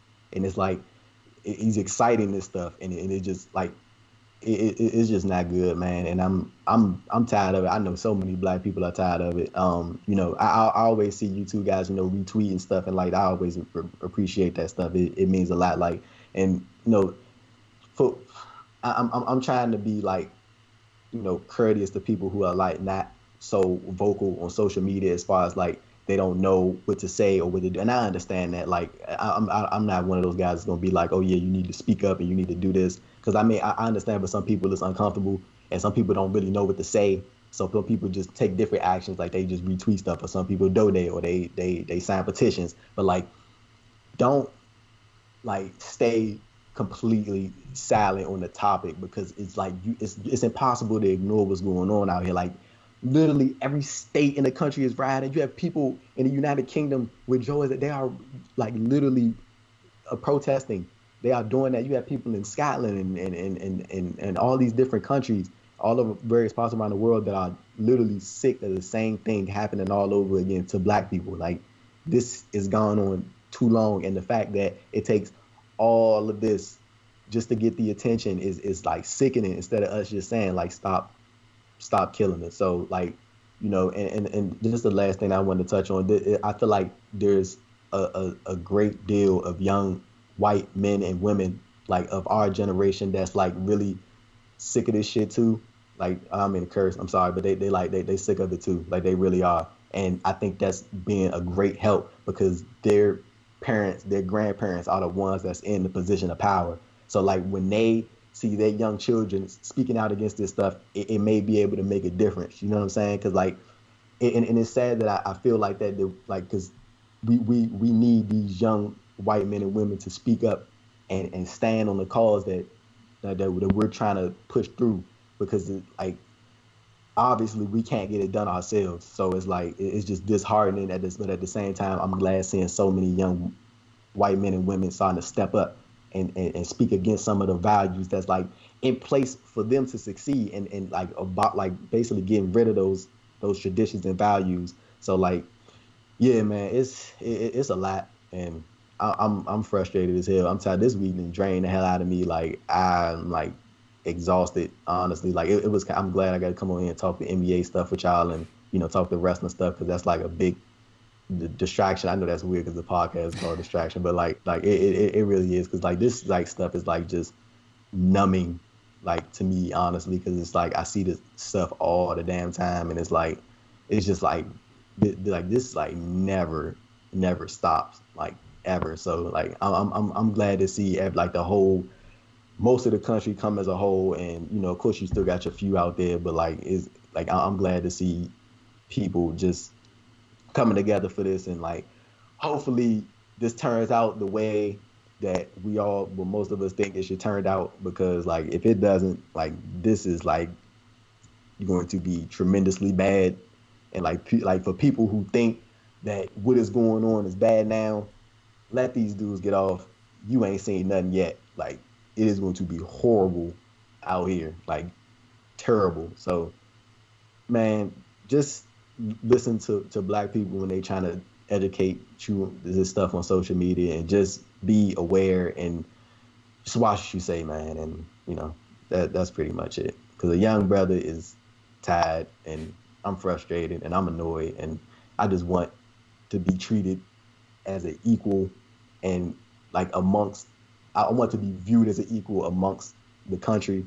You know what I'm saying? Instead of just being viewed as lower, less than, because just off the simple fact of my skin color. Like, that is like baffling to me. Like, that is still even a thing. But like, you know, that's like all I got to say about it. I ain't mean for the long rant, but like, I need to get that out. Yeah. That was don't apologize for that. That was quite exceptional. I mean that seriously. Like, that is not a flow of conscience like that is not easy, you know. And I think it. And I don't want to get. I don't want to step on what you just said, because I can't. Right? That's the truth of it. Like, you've said everything that needs to be said, but if you listen to this and you know you can't understand, if you don't empathize at least, then like I don't know what more you need. Because that was exceptional, man. Was. Yeah, thank you for saying all that. It needs to be said. Joe and I were not the people to say it. No. Yeah. You shouldn't be listening to us on this topic. Like Andrew said, listen to someone like him, listen to your black friends, do whatever you can do, whether it is donating, whether it is retweeting, don't stay silent, protest, go out and do those things, but listen to your black friends, because this has been going on for a long time and it needs to stop. And it's a shame that it's taken something like this for it to boost to this level, but hopefully things change. And just on the lighter side, for a quick laugh, stop asking wrestlers to speak on these things. Yes. Please, for just for the fan perspective side of it, save yourself and do not ask them to speak on these things, because I have not seen one good case of some, like I've seen maybe a few, but like just the others, like people just completely putting their foot in their mouths and like just stop asking. And even celebrities, man, like I've seen some like celebrities, they just like. I think the thing is, man, is they a lot of, not all of them, some of them mean well. They are just not actually capable of doing it without making themselves look worse than they entered. You know what I mean? I agree. I understand why in some cases it's obviously worse than others, clearly, but I'm with you. I don't think we need to be worrying about those people. Are not the concern here, right? That's the truth bit. This is a lot more than just your blue tick tweets. That is not the story here. But that was that speech, man. You should be proud of that. That was a very sincere plead. I hope everyone listening to this took something from that. I really do. Much love, man. I needed to get that out. That was like sitting on me like for like the past 2 days, bro. Like don't forget to plug your stuff though, man. We sent it to you as a plug, Don't forget to get your make sure people. I want to say this much, okay? If you didn't know Andrew before this, I'm not doing a bit here. This is a joke I do with Andrew all the time. This is serious, okay? Honestly, I'm pretty certain that in a handful of years he will be wrestling media. I think Jeremy will co-sign this. This guy is the future of what we talk about here. I think if he's not the standard bearer in a handful of years, I think we've done something wrong. I mean that, honestly. So if you don't follow him already, don't know about him, change that. I am consuming this stuff all day long, and he will still do these news posts, and there will be not one story I even knew before. And I'm in this world, He's the absolute top, and you just got to follow him. That's all I would say. 100% agree. And I'm glad you said something, Andrew. You have my number anytime you want to talk. We talk all the time. But yeah, again, plug everything, say anything you want to say. Again, the platform's yours, buddy. First and foremost, let me thank y'all for bringing me on the pod. This was a real good time. I'm glad I got to come on here, and hopefully we could do this again. Like that, this was actually like a real stress reliever, and especially after just getting just letting everything out that I just let out. Like I kind of feel like I feel like I go like I'm gonna go watch the challenge after this. Hey, text me about that later. We got to talk about that, okay? and I feel like I could talk, like I could just watch it without being like annoyed, because I feel like I've been like real tense over the last couple of days. Like just like I don't mean to keep going, bro, but like it's like I'm not like, y'all know me, y'all follow me on social media. I'm not like super like I'm fairly private for the most part. Like I think so, but like I like to come on podcasts and stuff and like really get everything out. And I feel like that's the best way for me. I can't like formulate this stuff in a tweet. Like I can't get all of this out in a tweet. I need to be able to verbalize it, because I feel like that's what I do best, is when I verbalize my thoughts about these situations. But like, I'm glad that y'all brought me on. It's always a good time speaking with y'all. Like this ain't just no podcast thing. I talk to y'all off the podcast frequently, so and I'm glad to have y'all as friends, and we're fellow members of the wrestling media as well, but most importantly just friends. So much love and respect to both of y'all. Y'all know I enjoy y'all work. Joe, you a feature killer. Jeremy, you one of the best news writers I know. Have a great podcast, and you guys just kill it all the time. So much love to both of y'all. And I'm supposed to be plugging myself right now. Y'all just told me, but y'all know how it is, man. It's all love. I'm not really, y'all can follow me on Twitter at @AD_Thompson__, and then my YouTube channel, Andrew Thompson Interviews, and then you can check out my work at Post Wrestling. And, that's it. There you go. Like Joe said, if Andrew's not at we joke about it, and I don't think it's always a joke. We're overthrowing John, we're overthrowing Shawn, and we're gonna take this thing over, and then in a few years we'll be the bitter Meltzer of the game. That's our joke. But yeah, Andrew, the absolute best. Again, I think I'm good. People tell me I'm good. Andrew's better than me. Andrew is the absolute top of the top, in the words of Nipsey Hussle. Andrew, thank you for coming on, because we love you, buddy. Joe, thank you as always for the show. We will be back on Saturday with the TEW series. Thanks everybody for the support. Go out there, do what you can to support everything that is going on with racial injustice and